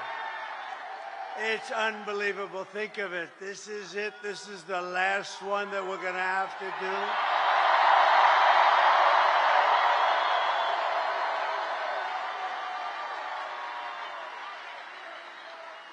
And doing 4 of these in one day is a little difficult, but not really, because the love in every one of them has been incredible, just like this. So it makes it a lot easier. And I want to say a very special hello to Grand Rapids. It's been a special place. Remember, 2016, we were given a 3% chance. You remember we came to Grand Rapids, I said, how the hell are we going to lose? It was just like this.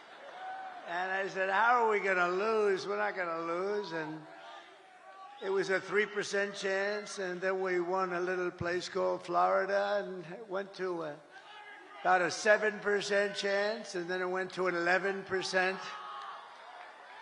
And then it went to 17%, you remember? And went that way, and then it went to about a 62% chance. And they had somebody in there going totally crazy. The woman, she became a fan. She was going crazy.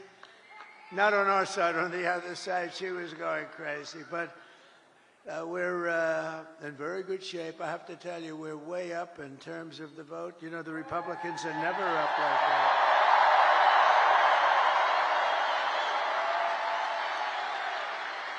And I don't want to talk too much about it because I really want you to just assume that it's sort of even and you're going to turn out tomorrow and we're going to blow this thing away because, you know, we're leading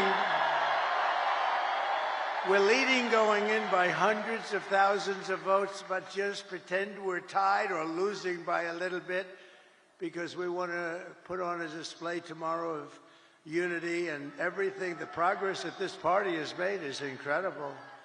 It's very inclusive. It's inclusive of everybody, including our great mayor right back there. That is our great mayor, and he came through for us. But I want to thank everybody, and a very special hello to Michigan. We're going to do some great things from Michigan.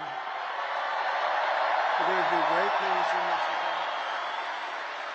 We're going to bring the car business blazing back. You're not going to remember what was like. We're going to make Detroit. We're going to make Detroit greater than it ever was. You know, I've been hearing about Detroit for a long time. They've been talking about that miracle in Detroit. Well, I mean, look, we got to be honest. It hasn't happened, but it's going to happen now. It's going to happen, and at levels that you never dreamt possible. So for the auto workers who have been so incredible, you've been so incredible. You're going to be very happy with the things we're doing. We killed the plant, as you know, in Mexico. The biggest plant in the world was going to be built in Mexico, and I absolutely killed it. But I'd like to begin by asking a question. Are you better off now than you were 4 years ago? Because over the past 4 years, Americans have suffered one catastrophic failure, betrayal, and humiliation after another. Kamala has delivered soaring prices and true economic anguish at home, war and chaos abroad, and a nation-destroying invasion on our southern border, invasion of some of the greatest criminals in the world that are pouring into our country. And we're not going to take that. We're going to end that, like, immediately. And I happen to think it's bigger than the economy. And I think, you know, every poll shows the economy and inflation and then the border and the horrible things that are going on, and I don't agree with it. I think we have to focus on all of it. We do it all one time, but to me, when you allow thousands of murderers into our country, to me, when you allowed the drug kingpins of the world and terrorists into our country at levels that we've never seen before, to me, that's the bigger problem. We're going to solve it all, but that's the bigger problem. And we're going to have it taken care of very quickly. But my message to you and to all Americans tonight is very simple. We do not have to live this way. We don't have to live this way. We're not living good. 4 years, what did they do that was good? Can you name one thing? I said to a group of people, what have they done? Everything's a disaster, including nobody even knows how to. Supposing President Xi of China wanted to call to ask a little question about war or Taiwan or anything, who the hell does he call? We got a little problem in America. There's nobody to call. You know, they'll probably end up calling me. Maybe they'll call me. But, no. But who do you call? And remember, they ripped that presidency away from Joe Biden. Say what you want. We're not fans of Joe Biden. You know, I spent $150 million on him. We went through the convention. We never mentioned Kamala. Nobody knew who the hell she was. And all of a sudden, they picked Kamala, even though she was in last place. She came in number 13. They had 12 plus Kamala. She was considered the 13th. But then they wanted to be politically correct, so they picked Kamala. And they called her Harris, and nobody knew who Harris was. Like, call Harris. Who's Harris? Weird. You know, it's a very nice name, but it's a strange name because nobody knows who she is as Harris, so we have to call her Kamala. But she was the least popular. She got no votes. She lost in the primaries to Joe Biden and everybody else. She was the first one out. She quit the first one, 22 people. She left. She never made it to the great state of Iowa, never made it. And now we're running against her. But she's been exposed, you know, she's been exposed. She's a radical left lunatic who destroyed San Francisco. But we don't have to settle for weakness and incompetence and decline and decay. That's a nice word, decay. That's what's happening. That's a nice word, decay. Can you imagine? And nobody will question it because it's true. With your vote tomorrow, we can fix every single problem our country faces and lead America, indeed the world, to new heights of glory. But indeed, think of that statement, how beautiful that is. New heights of glory, that's what's going to happen. When we win the election and we're really, well, look, the ball's in our hand. All we have to do is get out the vote tomorrow. You get out the vote, they can't do anything about it, we win.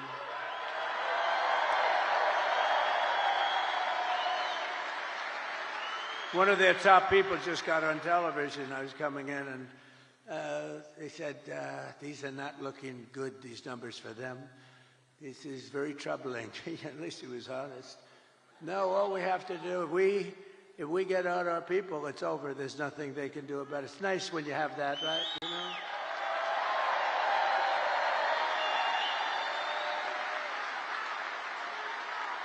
In other words, to make you feel a little guilty, we would only have you to blame.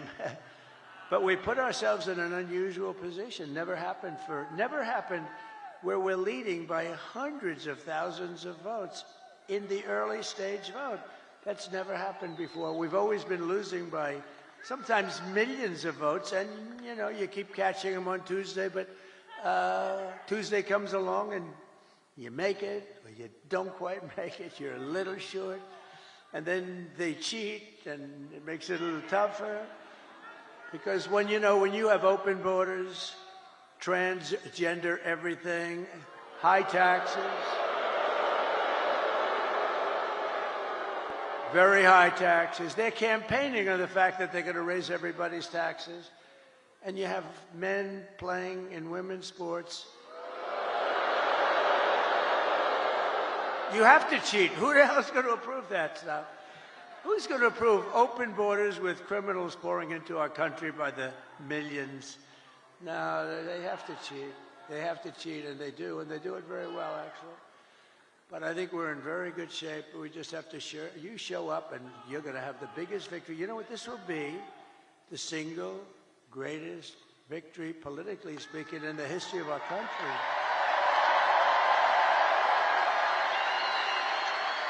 And when we win the election, only one day from now, do you know how that sounds? I started off saying, and when we win the election 4 years from now, that was terrible. That was so depressing, when we win the election 4 years from now. Then I said 3 years and 2 years and 1 year. Then I said 6 months, and I said, ooh, that's starting to get a little close. And then I said 5, 4, 3, 2, 1 month. And then about 3 weeks ago, when we win the election in 21 days, it just seemed very far away. And now I say when we win the election tomorrow. Can you believe it? Can you believe it? Wow.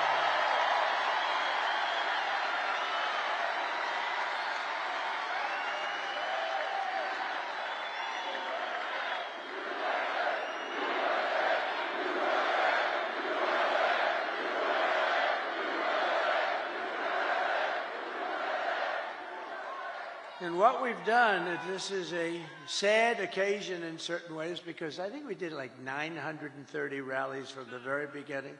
That's a lot of rallies, and you know, and remember, if you make one slip up, and you know, I'm a person, as you probably noticed, I have this beautiful speech, I haven't really even gotten to it yet.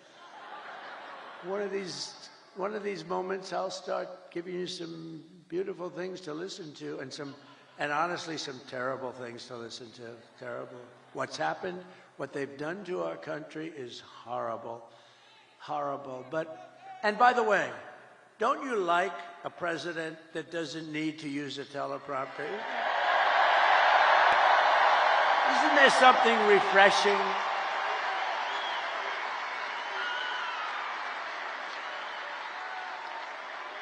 But I think I heard somebody say it's like 900, maybe a little more than 900 rallies. And, you know, rarely do they ever catch me making even a little mistake. I go through rally after rally, 10, 20, 30, and then I say the wrong. They say, he's cognitively impaired. No, we're not. I'll let you know when that time happens. It could happen, but hopefully it's not going to be for a long time.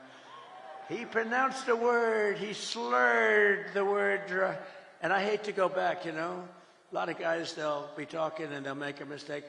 Excuse me, let me go back. When you do that, it's over for a good speech. You can't do that. You just have to blaze through it and hope that they didn't hear the mistake.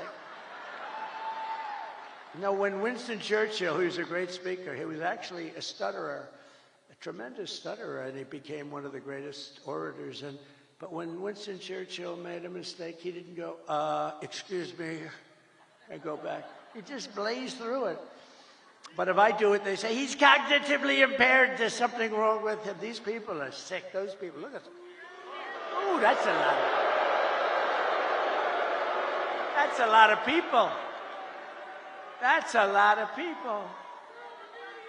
But this has been an incredible journey. And it's very sad in a way because, you know, we've done all these. And this is the last one. But here's the good news. All we were doing is putting ourselves in a position to win, which we can do tomorrow very easily if we show up.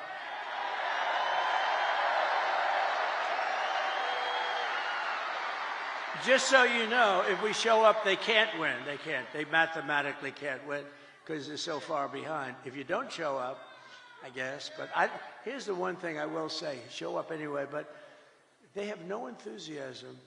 She had a rally today. She couldn't have had more than 100 people there. And I had all 4 stadiums were full, but she had a rally, and she was screaming, we're going to win, we're going to win. And they wouldn't follow her. They wouldn't say it. Did you see that clip? I'd like to put it up. The problem is I don't put up too many clips. I have the most beautiful clips. The problem is the press won't follow them. I had a friend a couple of weeks ago. We made these gorgeous clips, and actually gorgeous in one way, but horrible in another, showing the death of children and all the damage that they've caused with the open border. And all they have to do is take those cameras, look at all those cameras, and all they have to do is move them like an inch over and an inch up. I have oftentimes, well, not too many. I have oftentimes screens right behind me. All they have to do is just move it up 2 inches like this. And they don't do it because they're fake news. They don't want to show what's on the screen. It's so shallow. I'm having a modestly good hair day. Look at that. Look. Modestly good. Not the best. I'm not thrilled, but it is what it is. No, it's great. But what I do see behind me are beautiful people, great workers, people that are proud and they love our country. That's what I really see. Nice, beautiful. So it puts us, assuming we can win tomorrow, which I think we should be able to do pretty easily. It's in our hands, right? It's in our hands. It's totally in our hands. Oh, it's today. Oh, it's today. Oh. Oh.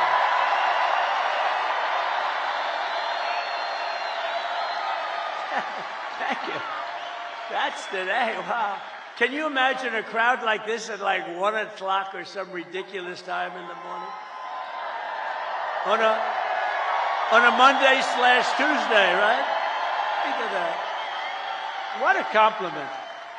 And it is true. She had nobody at these rallies. That's the poll. Look, Mr. Wall. Look at Mr. Wall over there. This guy. It was always my ambition to buy a suit like that and wear it one time. Well, I came in a sanitation uniform last week, and that worked out pretty good. Because Joe Biden, in one of his crazy moments, said that we were all garbage. But they've shut him down. They took the election away. They walked in and they said, you're not running anymore. You're out. Can you believe? They stole the election from a president. They stole the. Can you imagine that? They said you're not. They use the word coup. I think it's worse than a coup in a sense, because a coup there's a little back and forth. They said, Joe, you're out. That crazy, horrible human being, Nancy Pelosi, who cheats like hell. She sold. She sold. You know what she said last night? She said, and there's another guy, the guy. How do you explain that guy? They say, well, we'll get ready to start impeaching him. Now, how bad are people like that? They're just trouble for our country. They're bad, sick people. They took 2 impeachments and they wasted all that time and money and energy when we should be focusing on making America great again. They're horrible people. I mean, Nancy Pelosi started with nothing. She's worth $200 million. You know, she had a big position in Visa, and she sold it. And the day after she sold it, the Justice Department announced that they were under this massive investigation. You're a stock guy, right?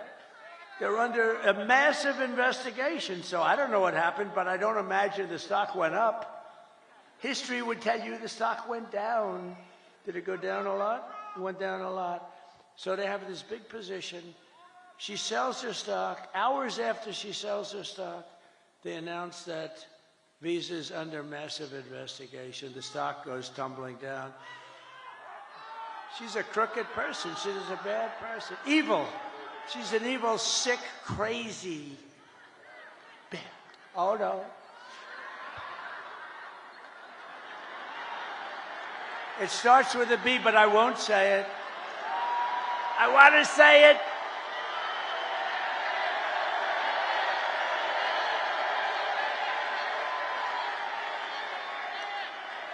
I want to say it, but Franklin Graham said, sir, I love your speaking ability and I love your storytelling, but honestly, it would be even better if you wouldn't use foul language. And I don't use much, every once in a while. And it's never a real bad word. It's, it's like never bad. And so I try to adhere, but he's wrong about one thing. It is a little better when you use the foul language because there's more emphasis. No, but these are bad people. These are bad. Adam Shifty Schiff. I call him pencil neck. He's got the smallest neck I've ever seen. He's got about a 4. And he's got the biggest head. So I don't know how the neck can hold the head. He's an unattractive guy, both inside and out.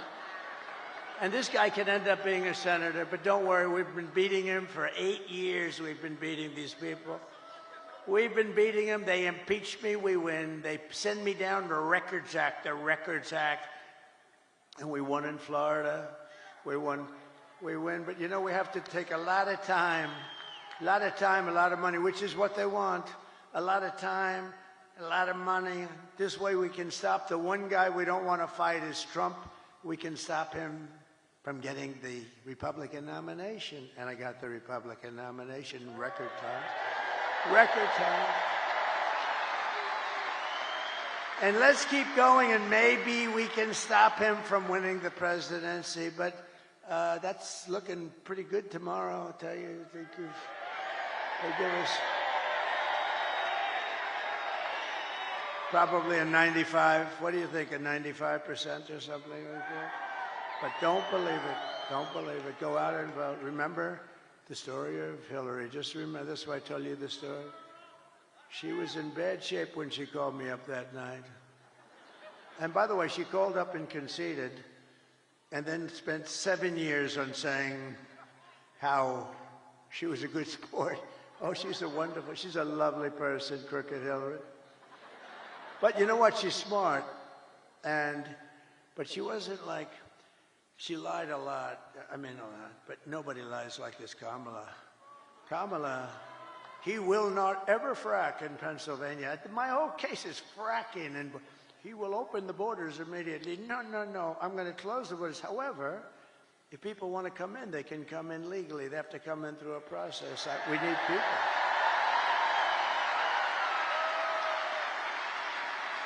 But Kamala is, I mean, this is known. She's a very low IQ person. And we don't need a low IQ individual. We've had that for 4 years. And our country's going down the drain. We're going to turn our country around. I will end inflation very quickly. You know how we're going to end it? By drilling and drilling, drill. Energy is going to bring everything down. Energy is going to bring it down. And I will stop the invasion of criminals coming across our border. I will strengthen our military. I will restore peace in the world. And I will rescue the American dream. We're going to have the American dream back soon. Together, we will begin the 4 greatest years in the history of our country, and we will launch the most extraordinary economic boom the world has ever seen. If you vote for Lion Kamala, you will have 4 more years of misery, failure, and disaster our country may never recover from. I don't believe that our country can take any more of this without just gone. I don't believe it can take any more. It's going to be, can't take this. This is abnormal abuse, And I heard somebody said the wall. I built 571 miles of wall, which is much more than I said I was going to build. And, you know, it really worked. Walls work. 2 things work. What are the 2 things? Walls and wheel. They're the only 2 things that never get obsolete, right? Walls and wheels. A wall and a wheel. It's always going to be around. Other things, they have the beautiful computers. You know, you buy a computer. Oh, this is the greatest. 2 weeks later, it's obsolete. That goes on. I don't know how people do it. We have the king of computers. We have the king of everything endorsed me, Elon Musk.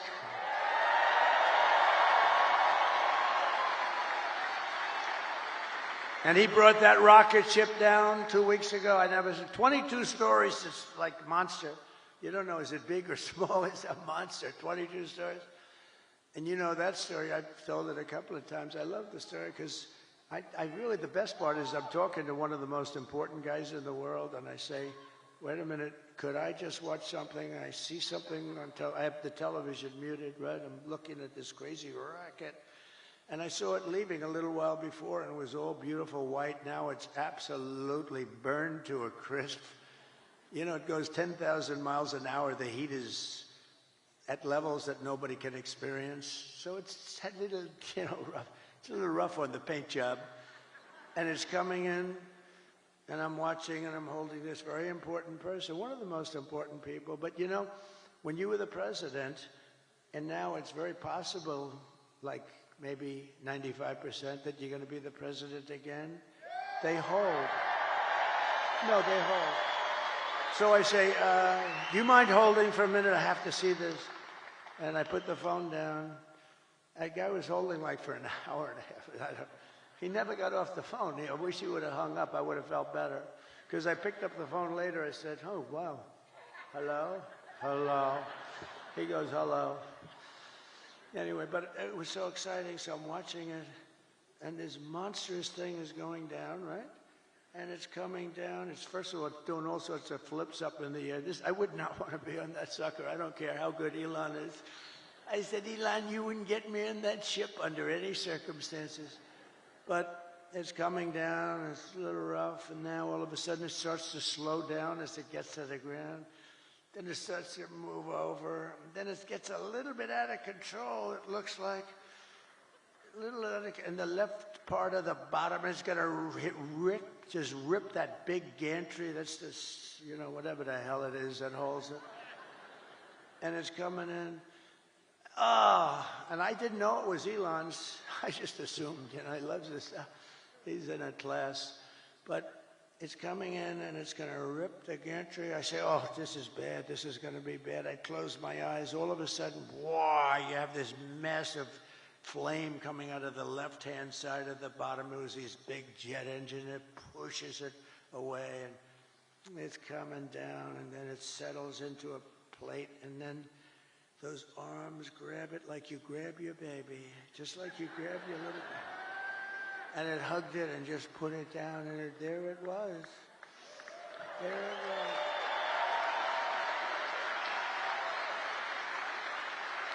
And I called Elon. I said, was that you? He said, yes. And he said, and by the way, he said this, and by the way, this is something I'd never said because I didn't even think of it before when I told this story. He said, and by the way, I'm heading up to Pennsylvania to campaign for you. That was 2 weeks ago. He's still there. Can you believe it? Because he considers the election more important than rockets, more important than anything. He helped us out a lot in North Carolina and parts of Georgia where they desperately needed the Starlink.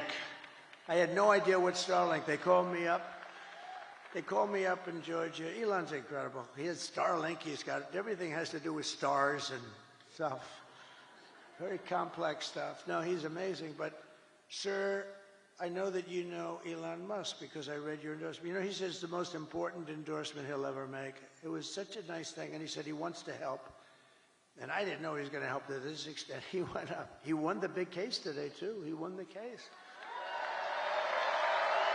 Huh? Because I don't know, he did something that I don't know what he was doing, but he did something with lotteries, and, you know, he's in a different, he's amazing. He's going to do lotteries and this and that and make your life fun, and he's having a good time. You know, he usually is in a lab, and he's happy there. All of a sudden, he's escaped the lab, and now he's out, and the public adores him. He's a great guy. The public absolutely adores him. But the man from North Carolina, great guy. You know, North Carolina was hit so hard with the water. The hurricane was essentially a massive pile of water. It was a big water hurricane, the biggest we've ever had. And they were so flooded. Areas that had never virtually seen water would turn out to be lakes. They ripped houses, trees. Everything was ripped down by the power of the tides that were going back and forth. It was terrible. And this man said, if you could ask him for help with Starlink, we cannot get it. It's very hard to get. And I called Elon, and he got it immediately for them. He got it so much that he had it there immediately, so much that you know, they couldn't even believe it. He said, this has saved a lot of lives. They had no communication in North Carolina, which, by the way, we're leading. In fact, somebody said, they picked up stakes. There's no more ads. There's no more ads. That's usually a good sign. That's usually a sign that they're not going to win. But one of the reasons they're not going to win is because FEMA did such a bad job. So FEMA, you know, we had a great FEMA. We did good. But they spent most of their money, as you know, on illegal migrants coming in. They spent They spent so much money that they didn't have the money to take care of the people from North Carolina. But we will be there on January 20th, because on January 20th, that's when you assume it. But they pulled up stakes. Historically, when you pull up stakes and stop advertising and leave, historically you're in pretty good shape in this state. Is that correct politically? Because I haven't done this as long as some of the, as well and as long as, well, I think I've done it better, actually, because I ended up being president, so I probably, but some of our great politicians have done this for a lot longer than me. So let me ask you, all of these senators, and when you pull up stakes and leave, historically, Doug Burgum was so incredible. He really is, isn't he? Is he a class act? His wife is much better. She blows him away, right? Catherine is much better. But, Doug, when you pull up stakes and you stop advertising, doesn't that generally mean that it's over, right? It's over. Doug is cautious. He doesn't want to, he thinks it's a trick question. No, it means it's over. And I think it's over in a lot of places. I think we're going to see some incredible stuff tomorrow. But it won't matter. It won't matter as long as you go out and vote. Nothing's going to matter, because it's in our, you know the expression, the ball is in their hands, the ball is in our hands. They can't do a thing about it. And now you're going to go out there later today.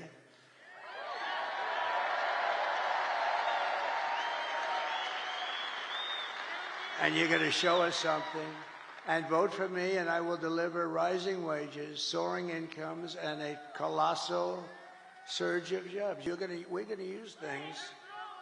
What's the most beautiful word in the dictionary? We're going to create wealth, opportunity for Americans of every race, religion, color, and creed. But I have to tell you one quick story, because I'm so proud. They're going to build this great big plant. They're building it. They're going to build it. China's going to build a plant, and it's going to destroy Michigan, destroy it, destroy Detroit. Everyone's going to move out.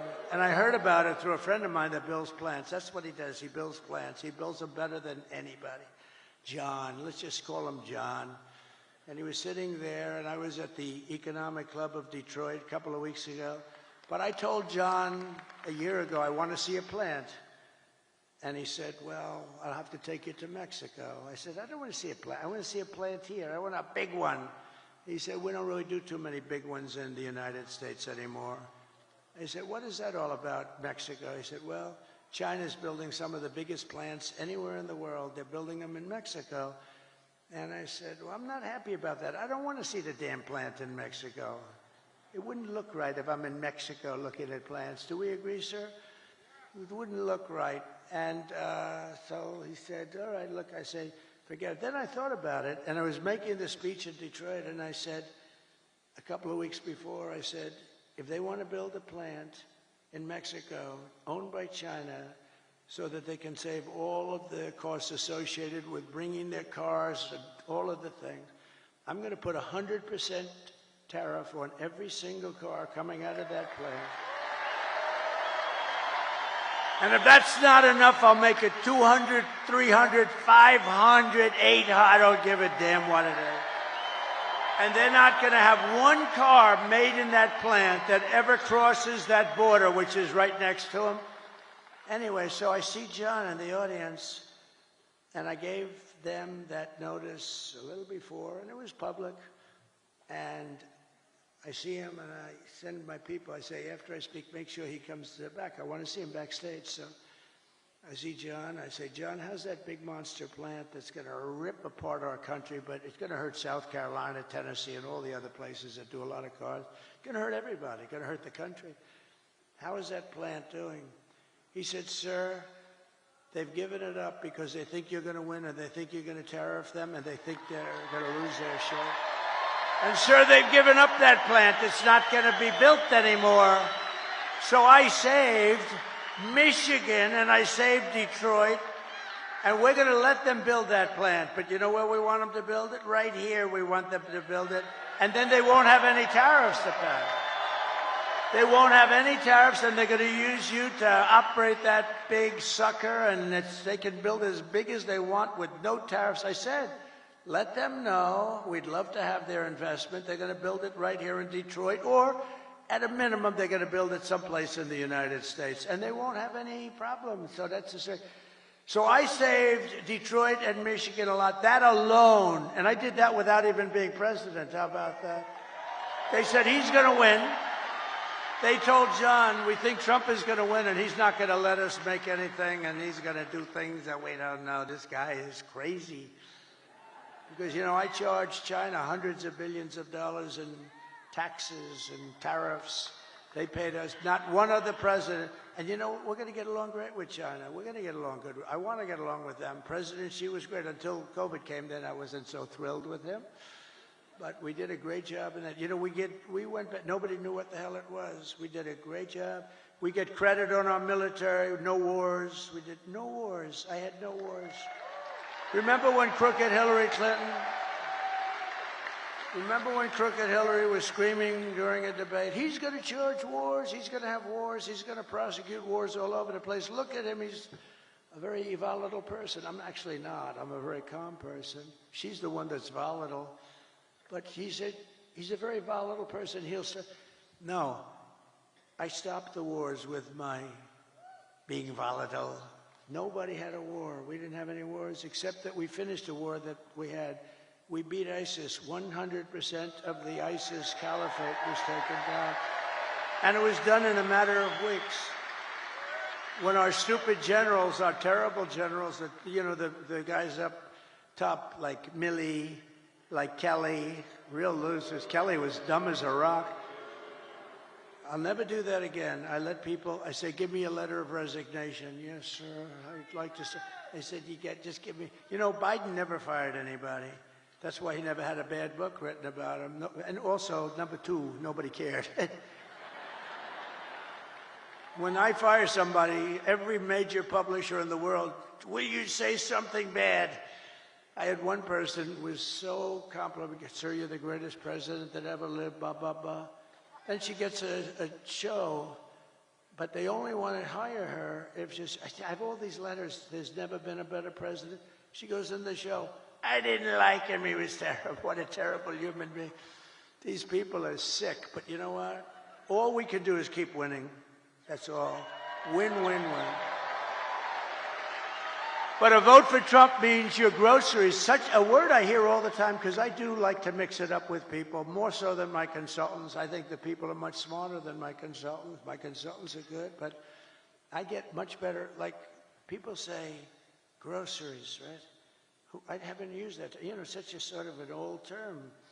They say my groceries are so much more. I haven't, you know, the term is just like an old term, and it's a beautiful, but they say about my groceries were so expensive, they'll be cheaper.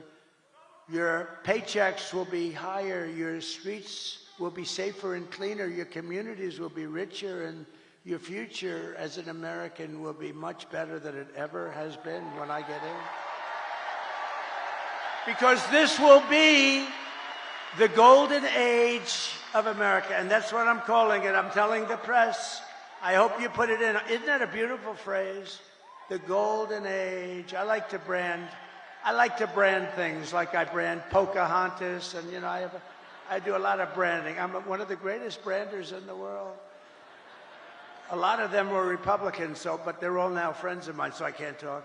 Some of my greatest branding was on the Republicans during the primaries, but they're all friends of mine. Most of them. Some of them. Yeah, most of them are. Most of them are. But, you know, I don't talk about that.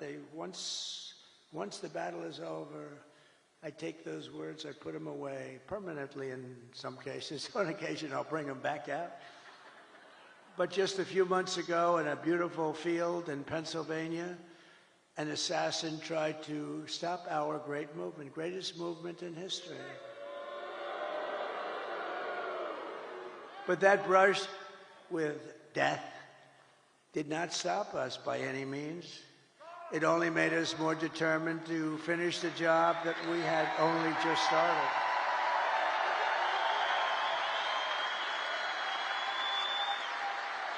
That was not a pleasant day, I will tell you. That was not a pleasant day. But many people say that God saved me in order to save America. Many people, I've seen it so many times. And with your help, we will fulfill that extraordinary mission together. We're going to fill it together. We are going to fulfill it together. It's a beautiful expression, and, you know, I think it might be true. I have sons that are here right now, Don and Eric, and they're great people.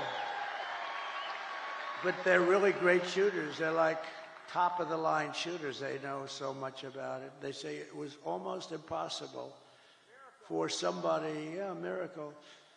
It was a miracle. That's the miracle right up there, right? But I didn't realize that. But from the distance that they were, they say it was a miracle. Well, if I didn't turn to the right to look at that beautiful graph that we had up having to do with illegal immigration. So illegal immigration saved me, can you imagine? And speaking of that graph, let me see that graph. I love it so much. I love it. I love it. I hug it and kiss it every night. I take it to bed with me. My wife thinks I'm crazy. I bring it to bed with me. Look, if I don't put that up, and it's never there, it's always there or there, but usually it's on the left. So if I look to the left, I'm gone. If I looked over there, but it's like, it's something happened. Something happened. Something up there happened. No, but think of it. So I said, just like I did right now. The shooter's right there, right exactly 90 degrees. That crazy guy, right there. And I said, let me see the graph. I said, what the hell was that? But if I didn't turn, it goes a little, it's not good. You don't want to see that. So it was a miracle or a gift from God, maybe. Amazing. And when Don and Eric, who are really great shooters, they heard that, and then they heard the gun, they know exactly the gun, the AR-15. It's supposed to be very accurate and all that stuff. And this guy wasn't, you know, he was at the range all the time shooting. He was supposed to be a good shooter. They said a bad shooter would hit it almost every time, a bad shooter. Don said it's the equivalent of sinking a 1-foot putt. That he put it in golf terms. I said, that's not good.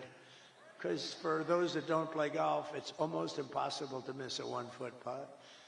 And so it's amazing. So they were shaken up. They couldn't believe it. They actually said God did that because they didn't believe that they could. Now, it wasn't a miss. I mean, it wasn't, it ripped the hell out of it, but I consider that a miss. It ripped it up pretty good, and it was a very bloody mess. And the doctor, who was great in Butler, he said, sir, I want you to go with me to buy a lottery ticket because I've seen this. I've been doing this for 35 years, sir, and I've never seen anything like it. I've never seen anyone come out of it with that gun from that range. I said, he said, I want to buy a lottery ticket with you tonight. And I said, well, doctor, you know, let's not do that. Let's see if we can get this sucker stop bleeding. But he told me the ear is the bloodiest part. You get hit in the ear, something to do with cartilage. It's so they thought I was hit all over. I said I wasn't hit all over because I was down, and I wasn't hit all over. I said I was hit in the ear. Now get me up, get me up. They said, sir, and they're touching all over because it was so bloody. They said, sir, you've been hitting other... I said, I'm telling you. You know, it's funny, when I was...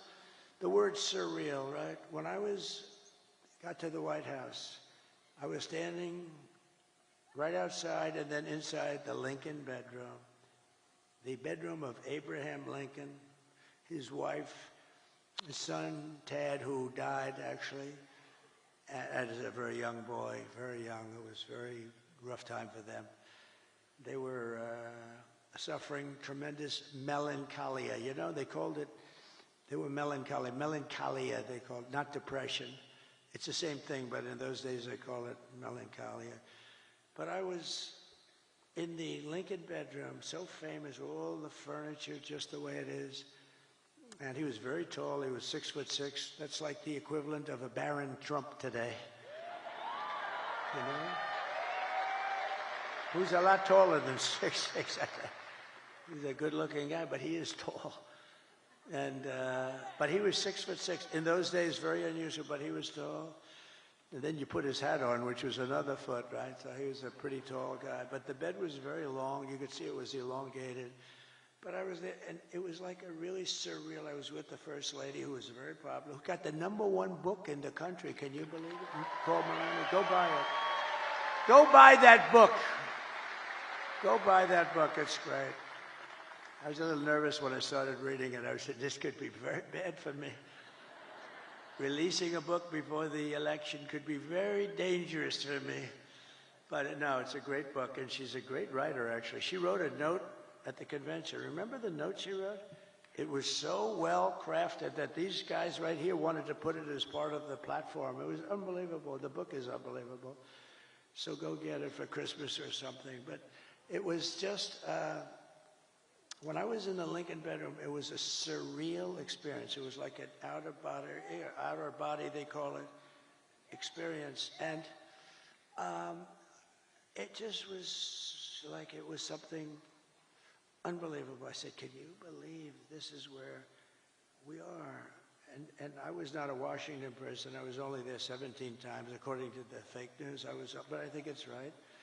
I was only there 17 times in my entire life. I wasn't, and I was a New York guy, which, you know, now I'm very much a Washington guy. I know the good ones, the bad ones, people. I know the dumb ones, the smart ones. I know a lot about the people. I didn't know anything about the people. I had to rely, and we did great. We had mostly great, the trade people, the war people. We had a lot of great people. But when I was on the ground, there was no surreal experience. I knew I was shot in the ear. And I was telling Secret Service, and let me tell you, they were damn brave. I went down fast, I looked, there was blood all over my hand. I said, this is not the normal situation. It's either the largest mosquito in history or I got hit by a bullet. And I followed my hand down, and I think people were also shouting, get down, I think it was. But I went down, and I'm telling you, I had, I guess, 7 Secret Service agents follow me. They were very brave. I'm telling you, those bullets were flying over our head. And, you can't forget that. Can't forget that. Those bullets, and I heard those bullets going. I said to somebody, how fast were they going? They gave me some mathematical number. I said, no, I want to know in miles per hour. And I think it was 3,200 miles per hour. You know, think of that. You know, a car, you're going fast at 70 or 80. These are 3,000 something. And those suckers were going over my head. There were 8 of them. It was a total of 8 shots fired. And then it was a shot by a Secret Service sniper. Amazing, 1 bullet he used. But I think we also had help from one of the police snipers. He hit the stock of the gun or something, and we appreciate that very much. But it was amazing. But when I was down there, I was totally aware. I said, no, get me up, because I was speaking in front of a massive, you couldn't even see the end of it. Now, when we had the celebration honoring Corey, the firefighter, great guy, when we had that celebration, we had 101,000 people.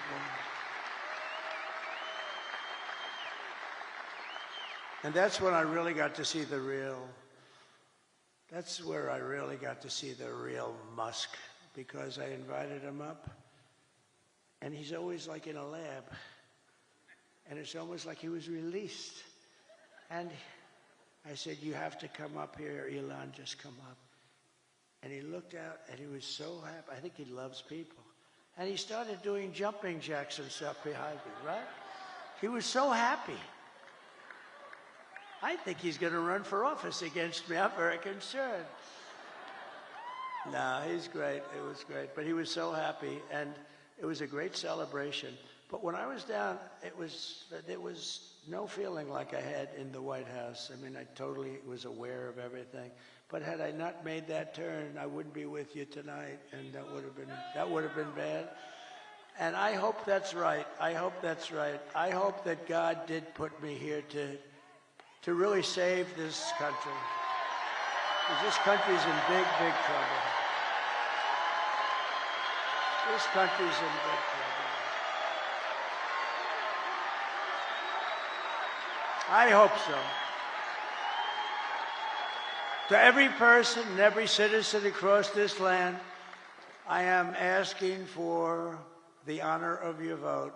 I don't want your money. Most people want your money. I don't want any money. All I want you to do is go out today. Sounds a little strange. Go out today. Meaning go out in a few hours, okay? This guy's complicated because it sounds so much better when you say tomorrow when it's night, but that's okay. I want to be exactly accurate for them. But go out today and vote. And I guess 7 o'clock or whatever time it is, doesn't matter. And we're going to have the greatest victory in the history of our country. And as your president, I will fight for you every single day with every breath in my body. Together we will save this country, this great country that we love. We will defeat the corrupt system in Washington. Because I'm not running against Kamala. I'm running against an evil Democrat system. These are evil people. I wasn't running against Biden either. He was stuck in a basement. I didn't even run against him. I mean, no, we're running against a very evil system, and we have to defeat that system. And America's future will be an absolutely incredible one. As we stand on the brink of rescuing our country, I want to take a moment to thank the millions of hardworking men and women who are the heart and soul of this, the greatest movement of all time.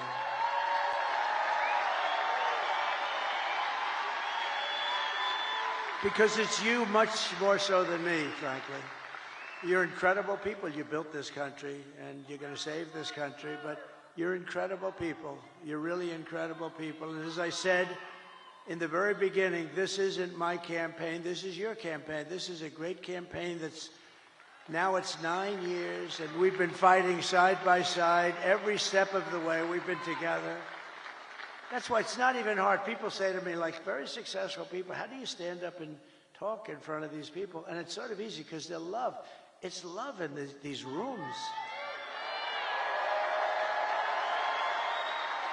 I just left Pittsburgh, Pennsylvania, fly up here, and the love was the same. It's such love, and it's not hard to do. It's much harder to do when you have people screaming at you.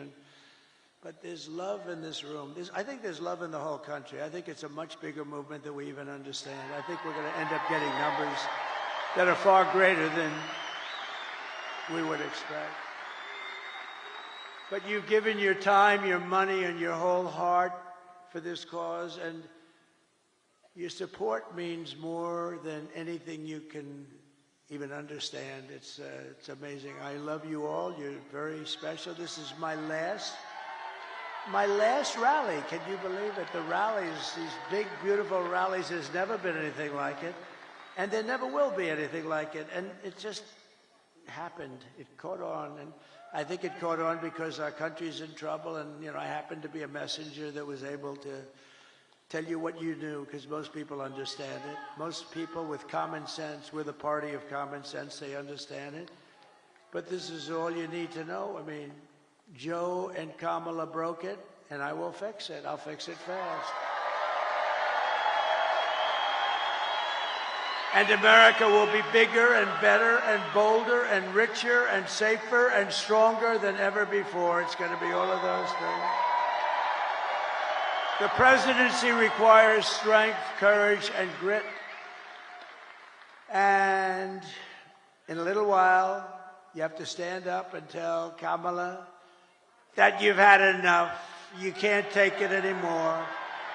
You're destroying our country. You were a terrible vice president. You destroyed San Francisco. She destroyed San Francisco. And she worked, when she was Attorney General of California, she worked along with a lot of her friends out there, like Gavin Newsom, the governor, one of the worst governors in history,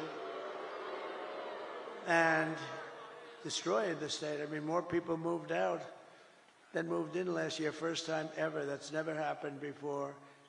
You're going to say, Kamala, you're horrible at your job. You don't know what you're doing. You're a low IQ individual. We want smart people. We want cunning people. We're dealing with the smartest people in the world. We don't want you negotiating nuclear deals because you don't know what the word nuclear means. Kamala, you're fired. Get the hell out of here.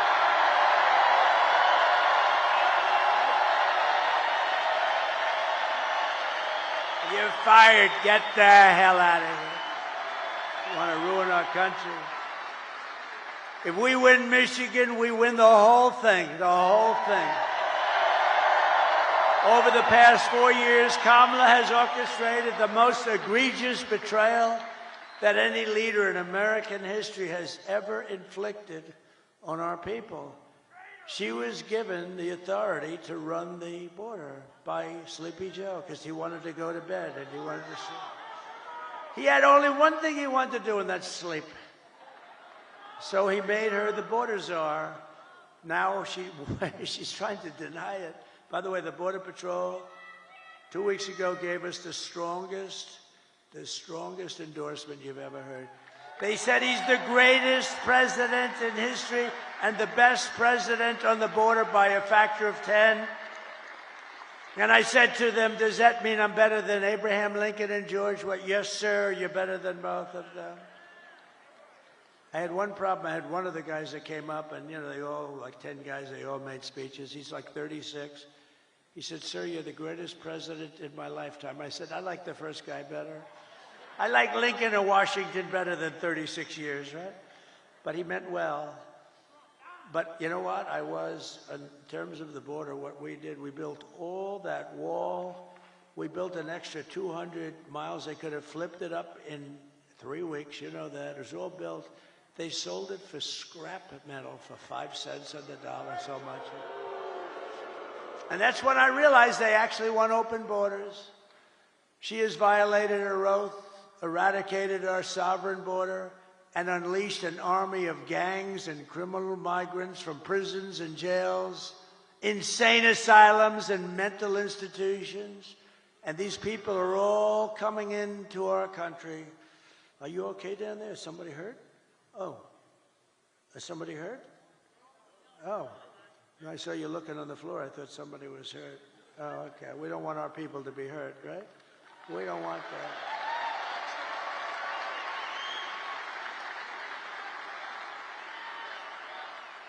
But all around the world, they come from Venezuela, they come from the Congo in Africa, not just from South America. They come from all over the world, and they're stealing countless American lives. They're killing a lot of our people, a lot, far more than anybody thought even possible. The day I take the oath of office, the migrant invasion ends and the restoration of our country begins. It begins immediately. The United States is now an occupied country. Who would have believed somebody that's running for president and perhaps will be president in less than 24 hours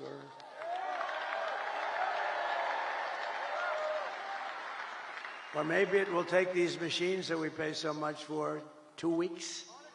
Can you believe it? You know, if you used very highly sophisticated watermark papers, it's more sophisticated than the machines. Paper, highly sophisticated. Okay, if you used paper, and if you used voter ID, and if you had 1 day, and you, in addition to voter ID, you have a proof of the fact that you're a citizen of our country, which would be nice, you would have the results tabulated like in France. They had 37 million people. The results were tabulated at 9:30 in the evening. They had a winner, they had a loser, and they went home. And here's the other thing. I know nobody's very cost conscious anymore. 8% would be the cost compared to the cost of these very highly complex machines. And Elon Musk told me, he probably knows more about computers than any man in the world. He said that machines don't work because they're easily violated. Now, this is the smartest guy in the world, the guy that runs rockets with computers, and saying the computers are far more important than the engines. I mean, nobody knows anything like this. But if you used paper, it's 8% the cost of the other. It's more accurate. And you don't have 12-day waits. And then what the hell's happening in the inside of those machines if you wait? We want the answer tomorrow, tonight.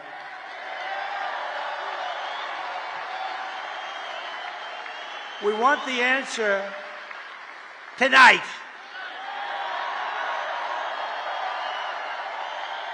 They spend all this money. They spend all this money, and old-fashioned paper is much less expensive. And you know what? It's more accurate. It's much better. Something's going on with this. I mean, what the hell are they doing? But we don't want to wait 10 days, 12 days, 3 days, 2 days, or 2 hours. We want the answer tonight.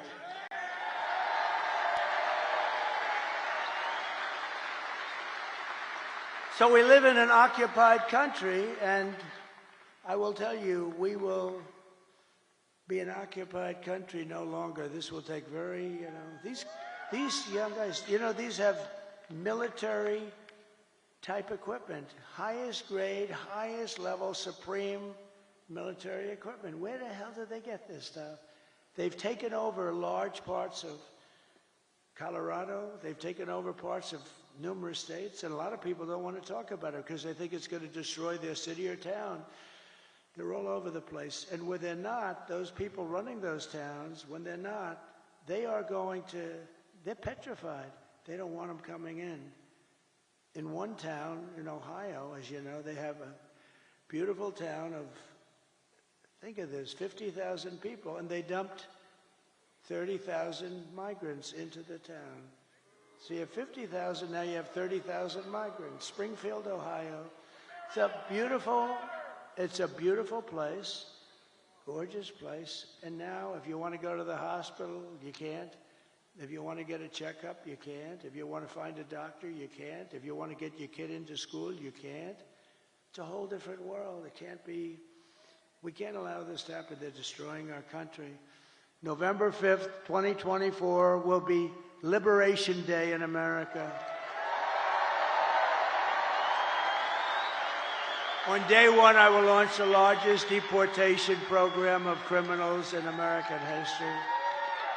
I will rescue every city and town that has been invaded and conquered. Can you believe I'm running for this great office and I'm talking about rescuing cities and towns that have been invaded and conquered? Can you imagine 10 years ago?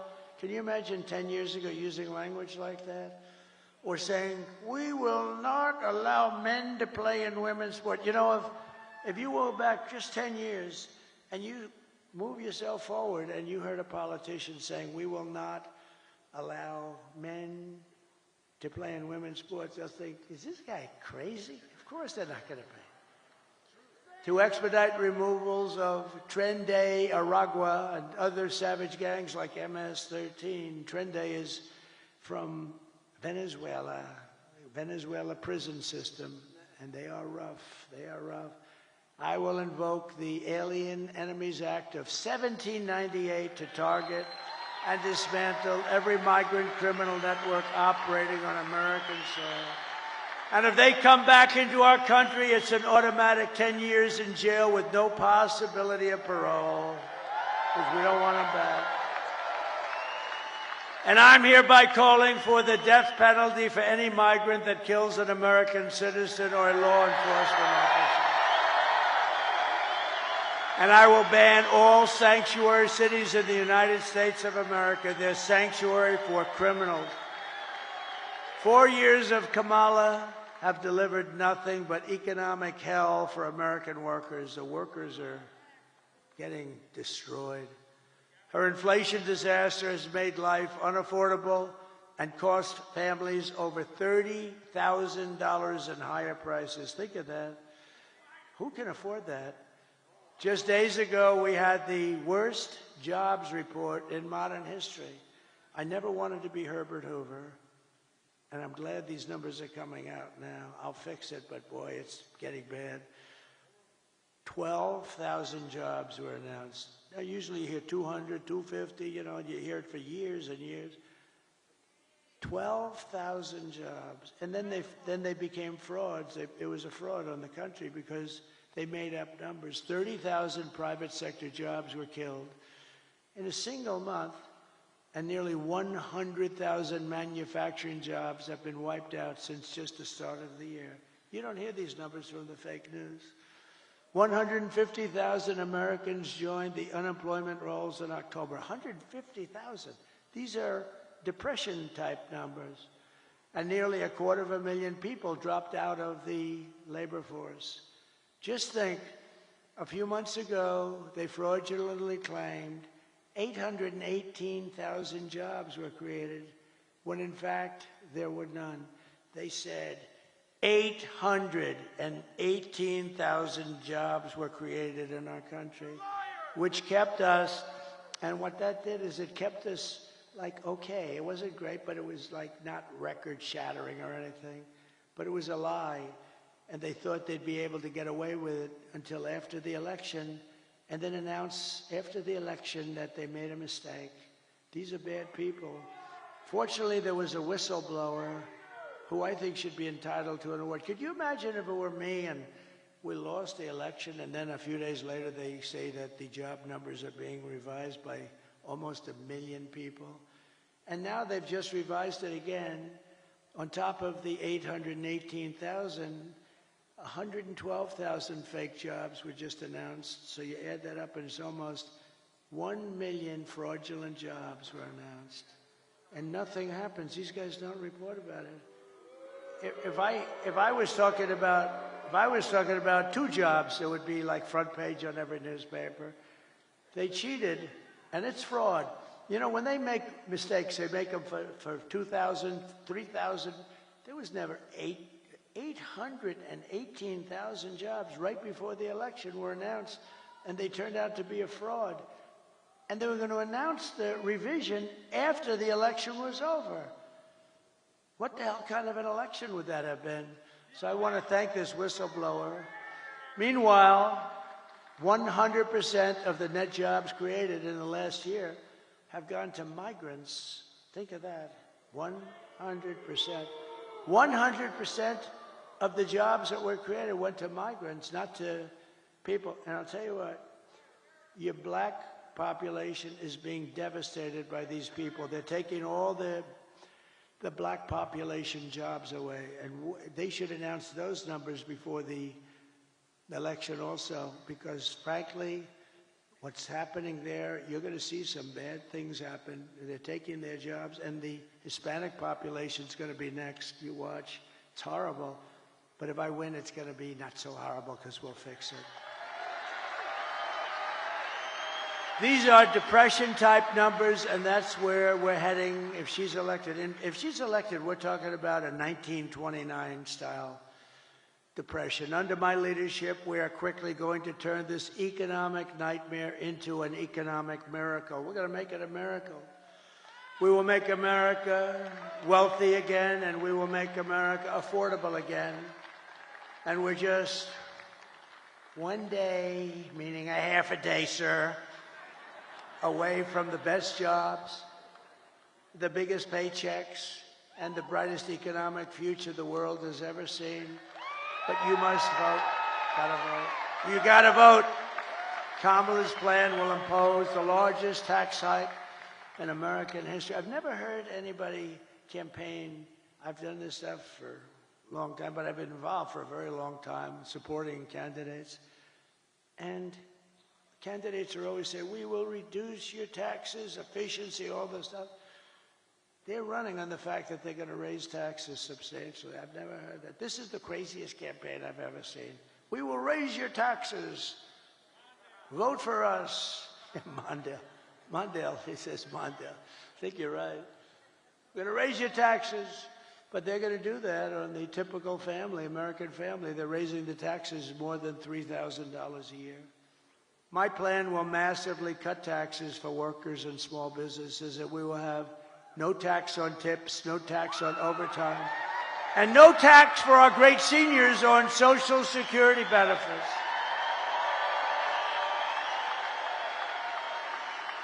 To rapidly reduce inflation, I will end Kamala's war on American energy, and we will drill, baby, drill. We're going to drill, baby, drill. And I will cut your energy prices in half within 12 months. Okay, when that happens, everything's coming down. The donuts are going to come down. The food is going to come down. As we say, the groceries. I just told the story in Pittsburgh.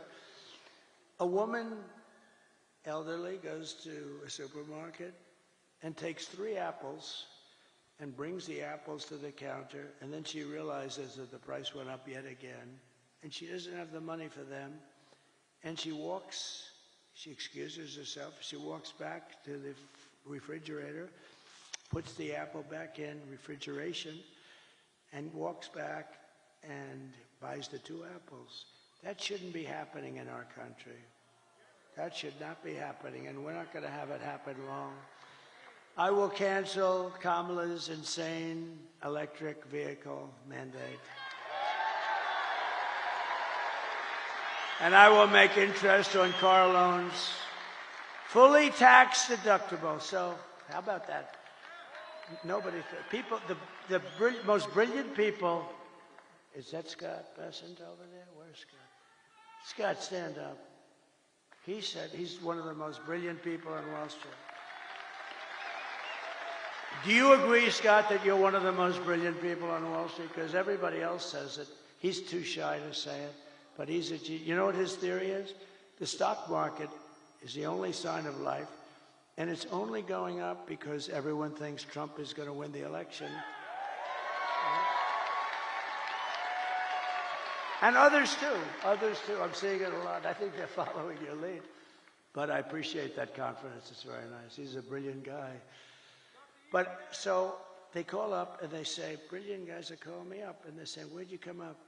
On a car loan, we're going to give people, we want to develop the car business in this country. In a car loan, we're going to give people the right to deduct the interest.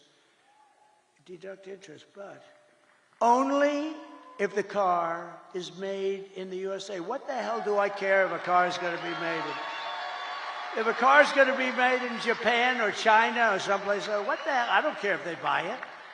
I want them to buy cars. So think of that, what that's going to do for Michigan. So if a car is made in Michigan, you get a big deduction. That's going to be somebody. So I started just with the deduction. Then I thought to myself, you know, why should I give them a deduction to buy a car that's made in China or Japan or South Korea? Well, I don't, you know, look, I mean, they're wonderful people. Everyone's wonderful, but I want them to be built here. So then I came in with that little extra tip, and it says, but you only get the deduction if the car is made in America. Isn't that like cool? And hopefully right here in Detroit, in Michigan would be great. We're thrilled to be joined by your next senator, Mike Rogers. Mike, thank you very much. Thank you. You're doing great. This guy is doing great. He is amazing. I think you're, I'll tell you, you know, it's hard to beat some of these people because they lie. I heard she's another one. She's going around saying she's very close to Trump. She agrees with Donald Trump on the tariffs and the wall and the this, but she never agreed until about 2 weeks ago when she was losing, right? No, she's doing, but I have about 6 of them that are doing that. They're doing that against Bernie Moreno. They got a guy running against him, Brown, Sherrod Brown. I love President Trump very much. He's great. You know, I'm leading, you know how, by like almost 20 points or something. So all of a sudden they love me. They all love me. And the day after the election, he'll be calling for my impeachment. Let's impeach him. These people are sick. But we have great members, and Mike is really a talented guy, respected all over Washington. He was very successful. And I hope he can represent you because he's going to be one of the stalwarts. He'll be a leader. Thank you very much. And also members of Congress, John Joyce, Bill Huizenga, Tim Walberg, John Moolenaar. I saw you guys.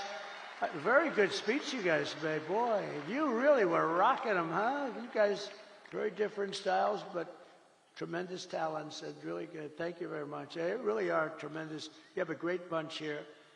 I don't say that with all states. Some states I'm not so thrilled, but that's okay.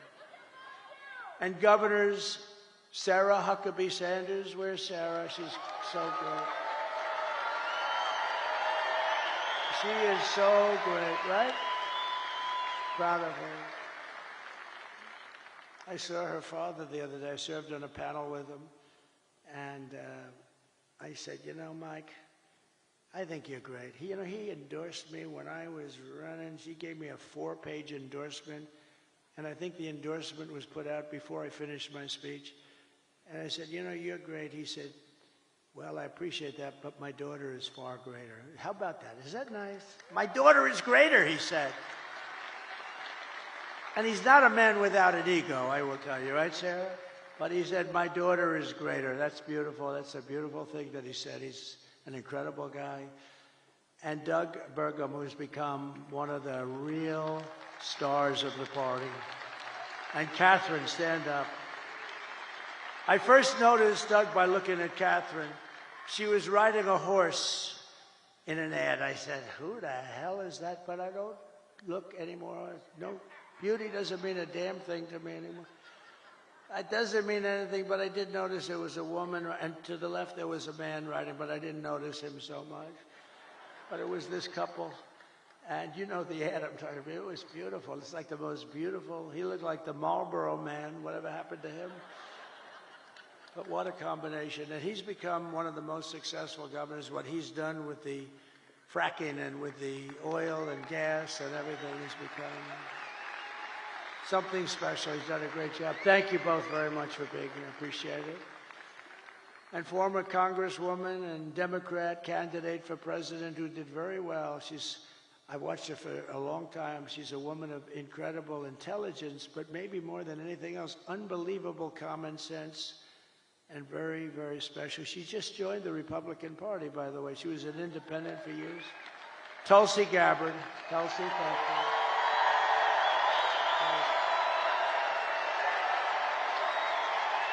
Right.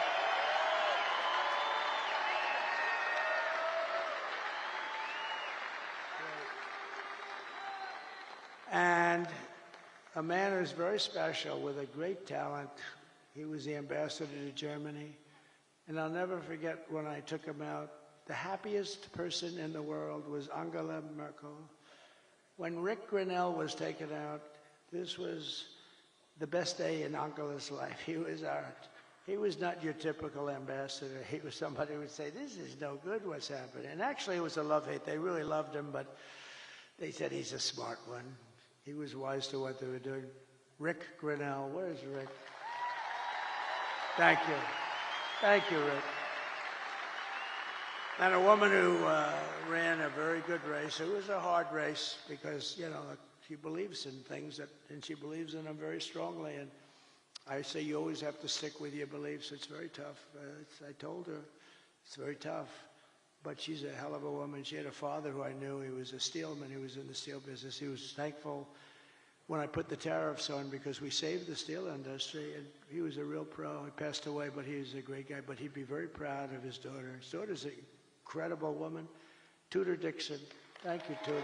Thank you. We miss your father, right? What a great guy he was.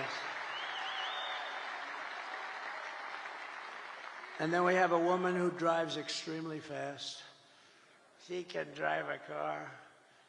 And, you know, just very successful. Won races, but she's very successful. It takes tremendous courage and strength and everything else. It takes everything. I think driving those cars at 220 and 240 miles an hour, boy, you got to be brave.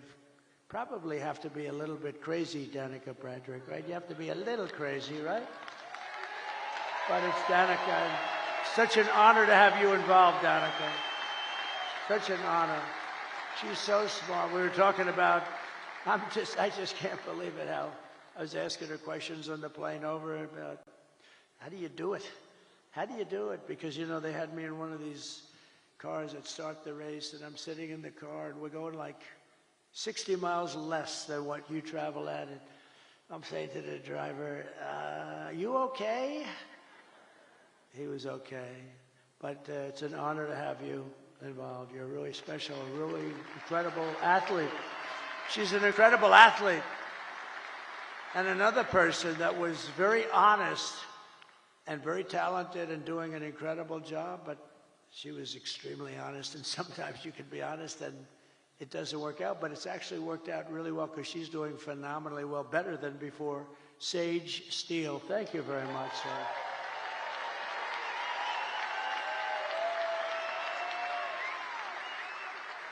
And Michigan Republican Party Chairman Pete Hoekstra. Now, I told Pete, I've known Pete for a long time. He was very, very successful at everything he did, and he was an ambassador. He was one of the best. And I said, Pete, you got to come in and run the party. You got to do it for me. And it was not that easy. He has a lot of options, and he came in, and I mean, I think we're going to have a great result later.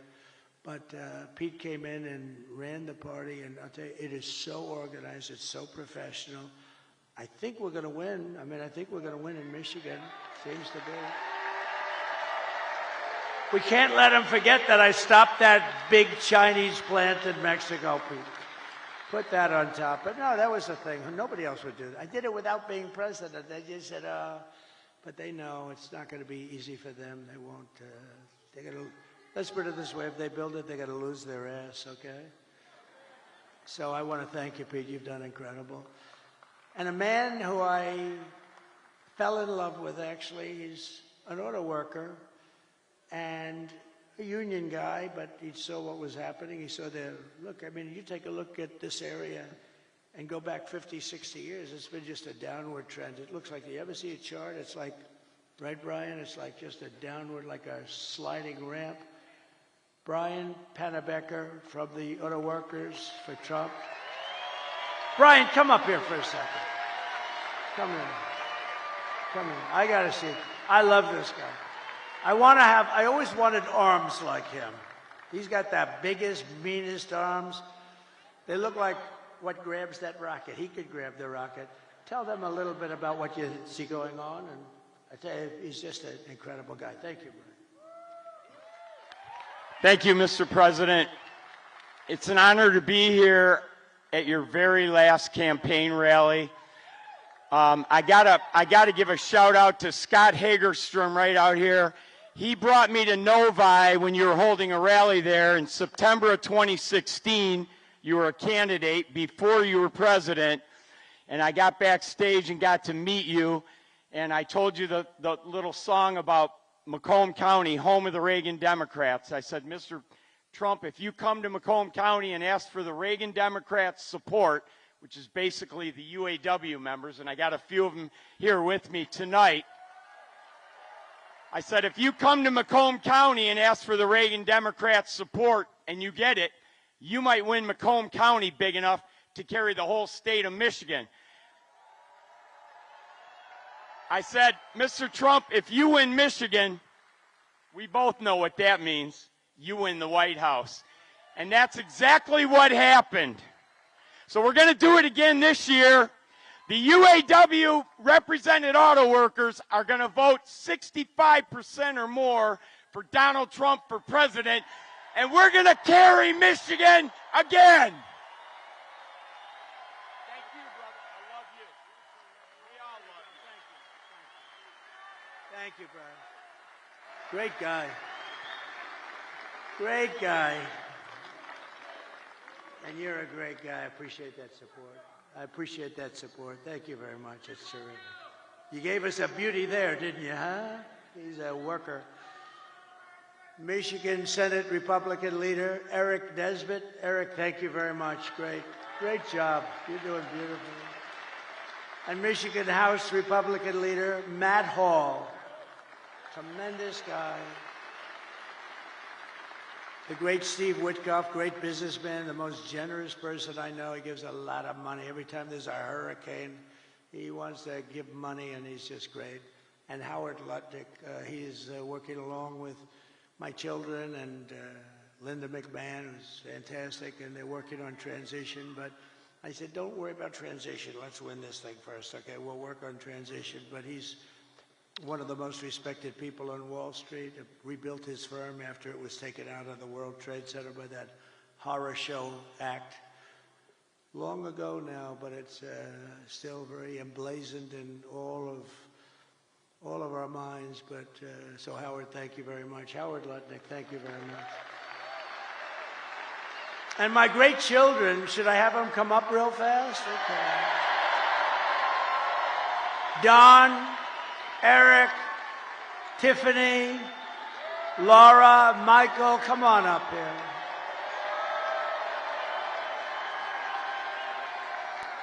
And we have Ivanka at home, sitting home, watching every second of it. And we have Barron, my beautiful boy, Barron. Barron, he knows more about computers than anybody. I closed up his computer. He said, Dad, it'll take it 2 minutes to figure that out. And all of a sudden, the damn thing opened up. I said, Barron, you got to turn it off. Okay, watch. I turn it off. It's no way. I put a separate code in. He's operating his computer. He's operating it 2 minutes later. So this group here, they are so committed. They didn't have to do this. I guess we all didn't have to do it, but we have to because they want to see our country be so great and so strong and so respected again. When people they're laughing at our leaders. We have a guy can't walk. He can't find the stairways. Look, there's about 6 of them up. He finishes a speech. He can't find the stairways. And she's worse than him. You see what's going on. Did you see it tonight screaming, we're going to win, we're going to win? And she's screaming, and it's like 100 people going, what the hell is wrong with her? But these people are behind me. I love them, but they are really special. They're very talented people. And every one of them. Maybe I'll ask Laura to start and say a couple of words. Could I do that? She's the chairman of the party. Comes from North Carolina. I wanted her to run for the Senate. There was nobody could have beat her. But she said, you know, I have a great husband and I have beautiful kids and I really want to focus on them for a little while because she's been working hard. And she would have been great. And I said, who do you like? And they said, Ted Budd. And I went to Ted. I said, Ted, do you like it? He said, but I'm not going to run if Laura runs. I said, well, she wants you, she likes you a lot, and he's become a great senator, but she could have, but then she becomes like the chairman along with Michael Watley. Is Michael Watley here someplace? Yes? And I wanted, the mayor of Hamtramck is here. Come here. I see you. You got to come up here, please. This guy has been with us almost from the beginning. I'm so glad we got to see you. Hi, Michael.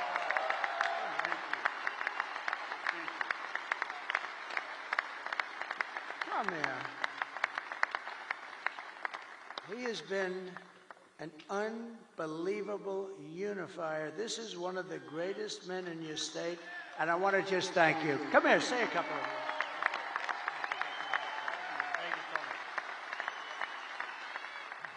Well, good morning. It's another day. I spoke earlier before you came, and I told the crowd that tomorrow, or today actually, is going to be a historic day, and we shall celebrate a historic victory today.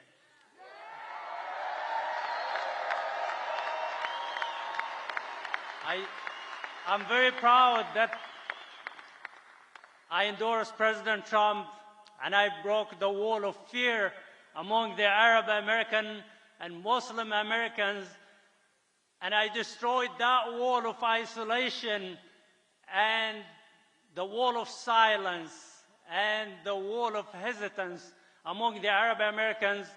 And now, today, we had a survey that was posted among the Arab Americans in the Metro Detroit, and it shows that President Trump is leading by 76%.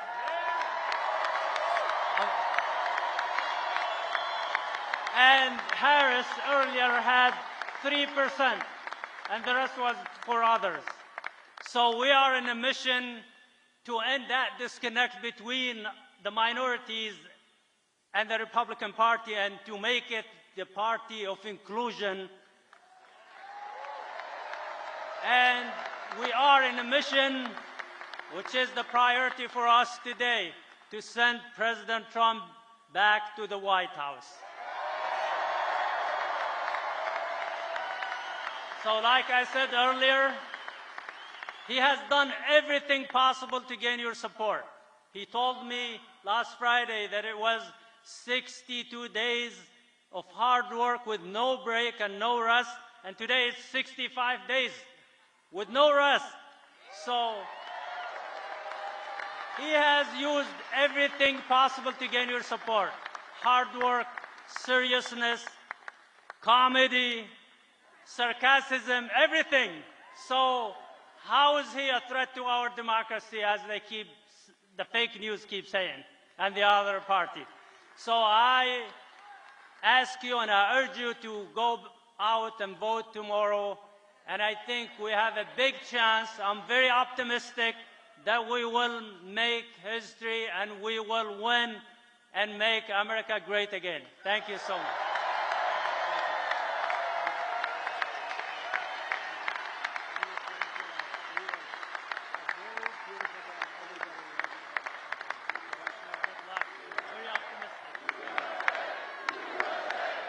Great guy. He's a great man, and I'll tell you, you have hundreds of thousands of people that follow, and that could be a very big difference. The Democrats are not happy about this. This was supposed to be their vote, and they're not at all happy. But really a great young guy. He's a young guy, and wow, what a leader. So thank you very much. If we win this state, you're going to be very responsible for it, too, and I think we will. And tonight I did a thing a couple of weeks ago with a very smart guy and very special and a very special talent. He's got the #1 podcast, they say, by like 4 times. Joe Rogan. And a lot of people thought they loved that. It was 3 hours. Oh, it was so terrible because I did it. And I said, Joe, I got a rally of this size waiting for me in a very far away place. I'm going to be very late, like 2.5 hours late. But we kept talking. It went 3 hours and 15 minutes or something. Then when I got up there, it was cold, a little bitter, and everybody waited. Nobody left. And I explained to him, look, Joe is the #1 guy. He kept me late. But I'm doing it because we have to win. And not one person was unhappy. We had a great time. And I said, we're going to devote a lot more time. It was pretty late at night. It was worse than this, okay? I can tell you. But Joe Rogan just announced, and he doesn't do this at all. I don't think he's ever done it. But he just announced that he's giving me his complete and total endorsement. Can you imagine that? Wow. So, Laura, would you say a few words, please?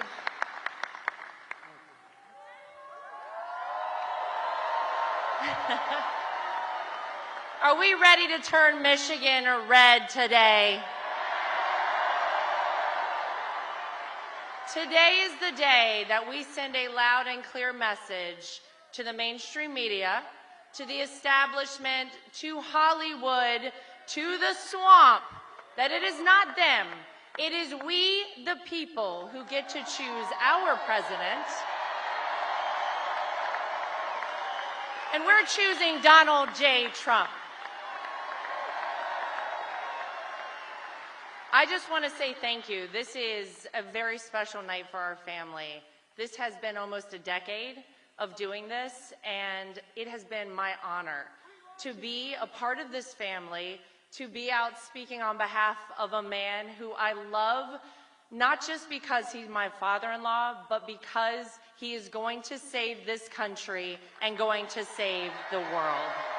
Thank you, guys. God bless you. Get everybody out to vote. Thank you, Michigan.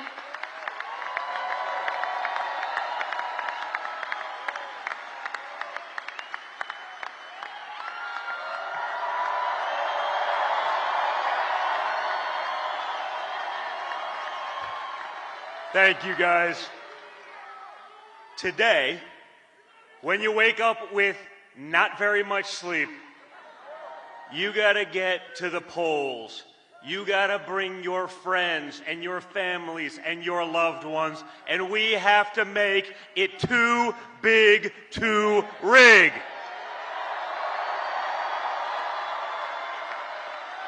Guys, it's simple. It's a unique election.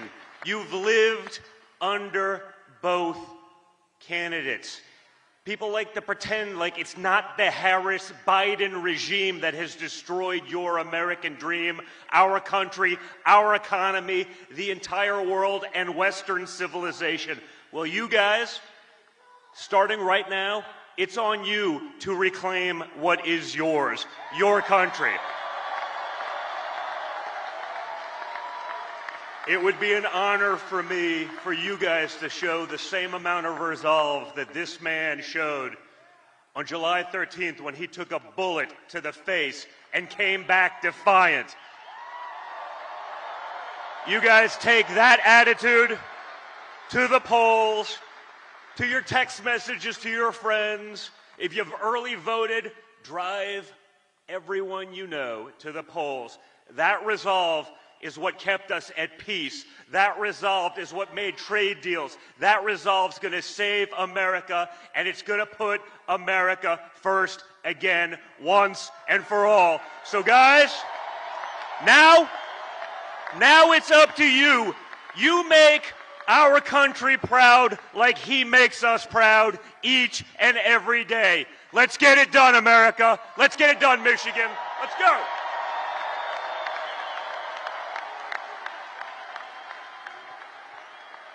Well, good morning, Michigan. Who else could have this many people at 2 a.m.? Only Donald Trump. Guys, I've watched the hell that they put him through for the last 10 years. I mean, the fake impeachments, the dossiers, the Russia hoax, going after his Supreme Court justices, censoring him, taking away his First Amendment right, trying to take him off the ballots in various states all across the country, raiding his home. And yet he comes out every single day, and he fights, and he fights, and he fights. And when other candidates have packed it in for the night, you know who's standing on the stage at 2 a.m.? It's Donald Trump.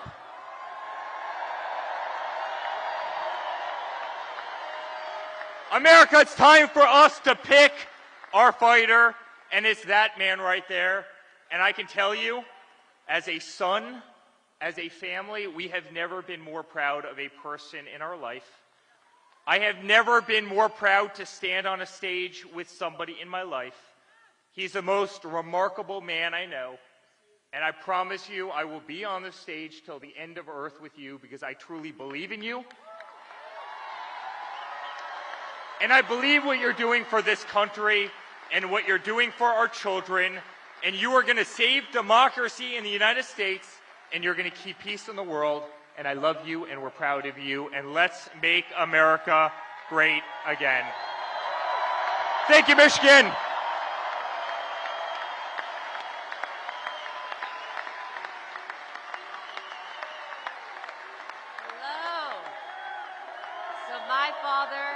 Never stopped, and he will never stop working for you guys. So let's get out there. Let's vote for prosperity. Let's vote for the future that we want to have for our children and for our future generations. Thank you.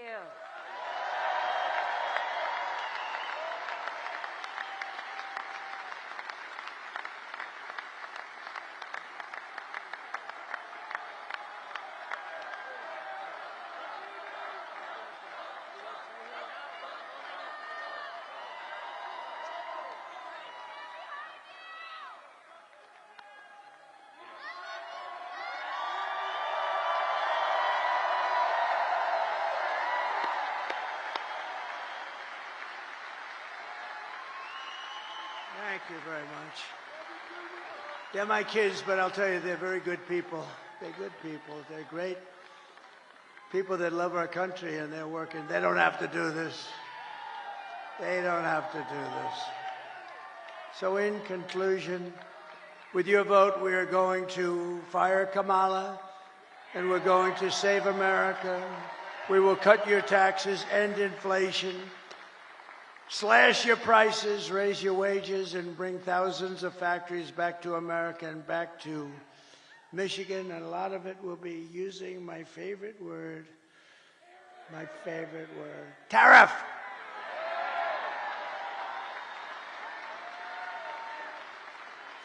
One of the things I'm going to do, I'll give you this as a little insight. I just announced it in Pittsburgh. I didn't think it's become a very big story already. So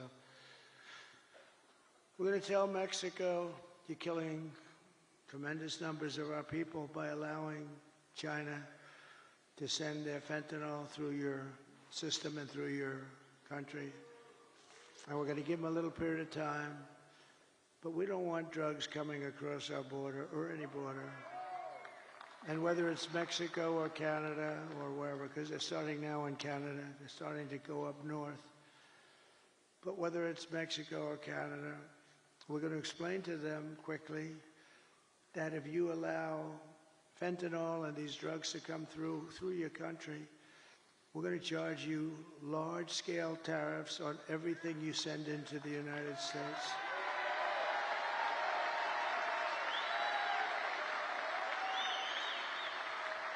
And they're making a lot of money in the United States. They couldn't exist without us. So we're going to do that.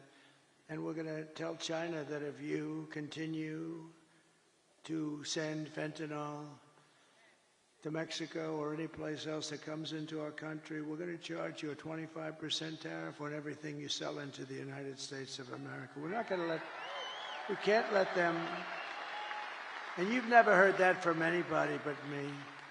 And I've had it in my mind for a long time, but I didn't want to tell these guys about it because they'd only screw it up like they do everything else. But I say it now because now we have the election coming up in a matter of hours. And we're not going to let them destroy our country. Most of our crime, probably 60% of our crime is caused by drugs. People that are taking drugs, they cause tremendous amounts of crime. If we didn't have that, you'd see crime rates plummet. But, you know, the sad thing is that crime is plummeting all over the world because they're sending their criminals, they're sending their gang members, they're sending their drug dealers, they're sending their mental patients from all of these institutions. They're sending them into our country, and then they're opening up. Oh, we're sending them back. Don't worry about it. They're opening up their prisons and they're dumping their prisons, all their prison population, Venezuela. They're way down. Their crime rate went way down because they're taking all of their criminals and terrorists and all of the people that are causing all the problems. And then on top of it, they're emptying their jails out into the United States through this very stupid person's open border. I don't know what they're thinking about.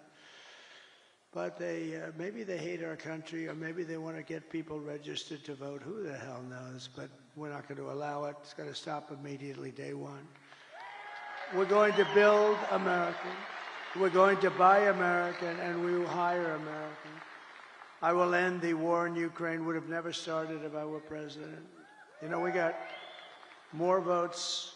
We did great in 2016. We did better in 2020. We got more votes in 2020 than any president by millions, any president in the history of our country. And because of that, I said, I'll sit back and I'll watch. And if they do a bad job, I didn't need this every time, but if they do a bad job, I'm going to run because of how well we did. And if they do a good job, I would actually prefer that they did a great job. If they did a great job, I would say that's a great thing. But, I mean, he's the worst president in the history of our country. She's the worst vice president, and she got no votes. You know, they like to say to me, that's not the democratic way to go. You know, it's just a terrible thing. It's just a terrible thing. That's what's going on in this country. But so I sat back and I watched and I saw all the horrible things that were happening, and you know what they are. And maybe the worst was what they've done with inflation, but I actually think the worst is what they've done with their border, because they're destroying our country. We're going to turn it around. We're going to change it really fast. We're going to have the greatest country we've ever had. I will stop the chaos in the Middle East. It would have never happened again. Israel would have never been attacked on October 7th. And I will prevent World War III from happening. I know all the players. And it's a very good chance that it will indeed happen. We will crush violent crime and give our police the support, protection, resources, and respect that they so dearly deserve. We will strengthen and modernize our military. They gave so much of it away to Afghanistan. It's so crazy. I rebuilt our military. We will build a missile defense shield around our country, all made in the USA and much of it made right here. And Ronald Reagan wanted to do it many years ago, and he really was right, other than we did not have the technology. I'm glad we didn't do it, but now we can shoot a needle out of the air. We can shoot a little pin out of the air. It's incredible technology, our technology. We will rebuild our cities, including our capital in Washington, D.C., which is in terrible shape, with graffitis on the beautiful, incredible marble columns, and painting the lions and burning the American flag. What they did a month ago was terrible. But we're going to make our cities safe and clean and beautiful again. We'll work with Democrat governors and mayors. We'll probably have to, and that's okay. We will teach our children to love our country, to honor our history, and to always respect our great American flag. We will get critical race theory and transgender insanity the hell out of our schools. And we will keep men out of women's sports. I will defend religious liberty, I will restore free speech, and I will defend the right to keep and bear arms, our Second Amendment. And after years of building up foreign nations, defending foreign borders, and protecting foreign lands, we will finally be going to build up our borders, build up our country, and build up and protect our citizens. It's time. It's called America First. We're going to put America first. We put America last. They put America last. We put America first. And it doesn't mean we're into isolation. We're not. We're going to help the world, but we have to straighten ourselves out, or we won't be able to help anything. And we will stop illegal immigration once and for all. We will not be invaded. We will not be occupied. We will not be overrun. We will not be conquered. We will be a free and proud nation once again, and that will take place rapidly. Everyone will prosper. Every family will thrive. And every day will be filled with the opportunity and hope, and maybe above all, the American dream will be back. It's going to come back. We're bringing it back for your children. And we're bringing it back for yourselves. But for that to happen, we must defeat Kamala Harris and stop the radical left agenda with a landslide victory that is too big to rig, too big. The silent majority is back, and tomorrow you need to get out and vote. We have a silent majority, but we're just sort of speaking up. This has shown that the level of enthusiasm is 5 times greater than their level. They have no level of enthusiasm. They don't believe in her. They know she shouldn't even be running. They are, as they say, a threat to democracy. What they've done is a threat to democracy. They stole the presidency away from a very angry man. I watched him last night. He's a very angry man. I'm convinced that he likes me more than he likes Kamala. I'm convinced. For the past 9 years, we have been fighting against the most sinister and corrupt forces on earth. With your vote in this election, you can show them once and for all that this nation does not belong to them. This nation belongs to you. It was the hard-working patriots like you who built this country, and tomorrow it is the hard-working patriots, meaning today, like you, who are going to save our country. After all we've been through, and we've been through a lot together. We've gone through these rallies. Almost everybody is here. I have people that have been to more than 300 rallies. They're here tonight. They were at the one this morning, the one tonight. They actually missed 2 of them. I can't even believe it. But these are incredible people and incredible patriots.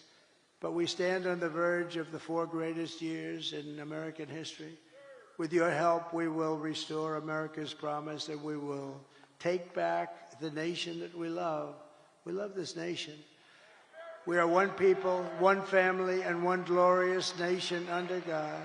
We will never give in. We will never give up. We will never back down, and we will never, ever surrender. Together, we will fight, fight, fight, and we will win, win, win.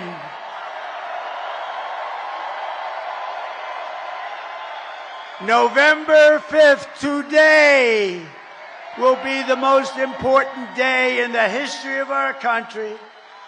And together we will make America powerful again. We will make America wealthy again. We will make America healthy again. Bobby Kennedy Jr. We will make America strong again. We will make America proud again. We will make America safe again. And we will make America great again. I love you. I love you all. God bless you. God bless you, Michigan. God bless the United States of America. Thank you, everybody. Thank you. Great honor. Thank you.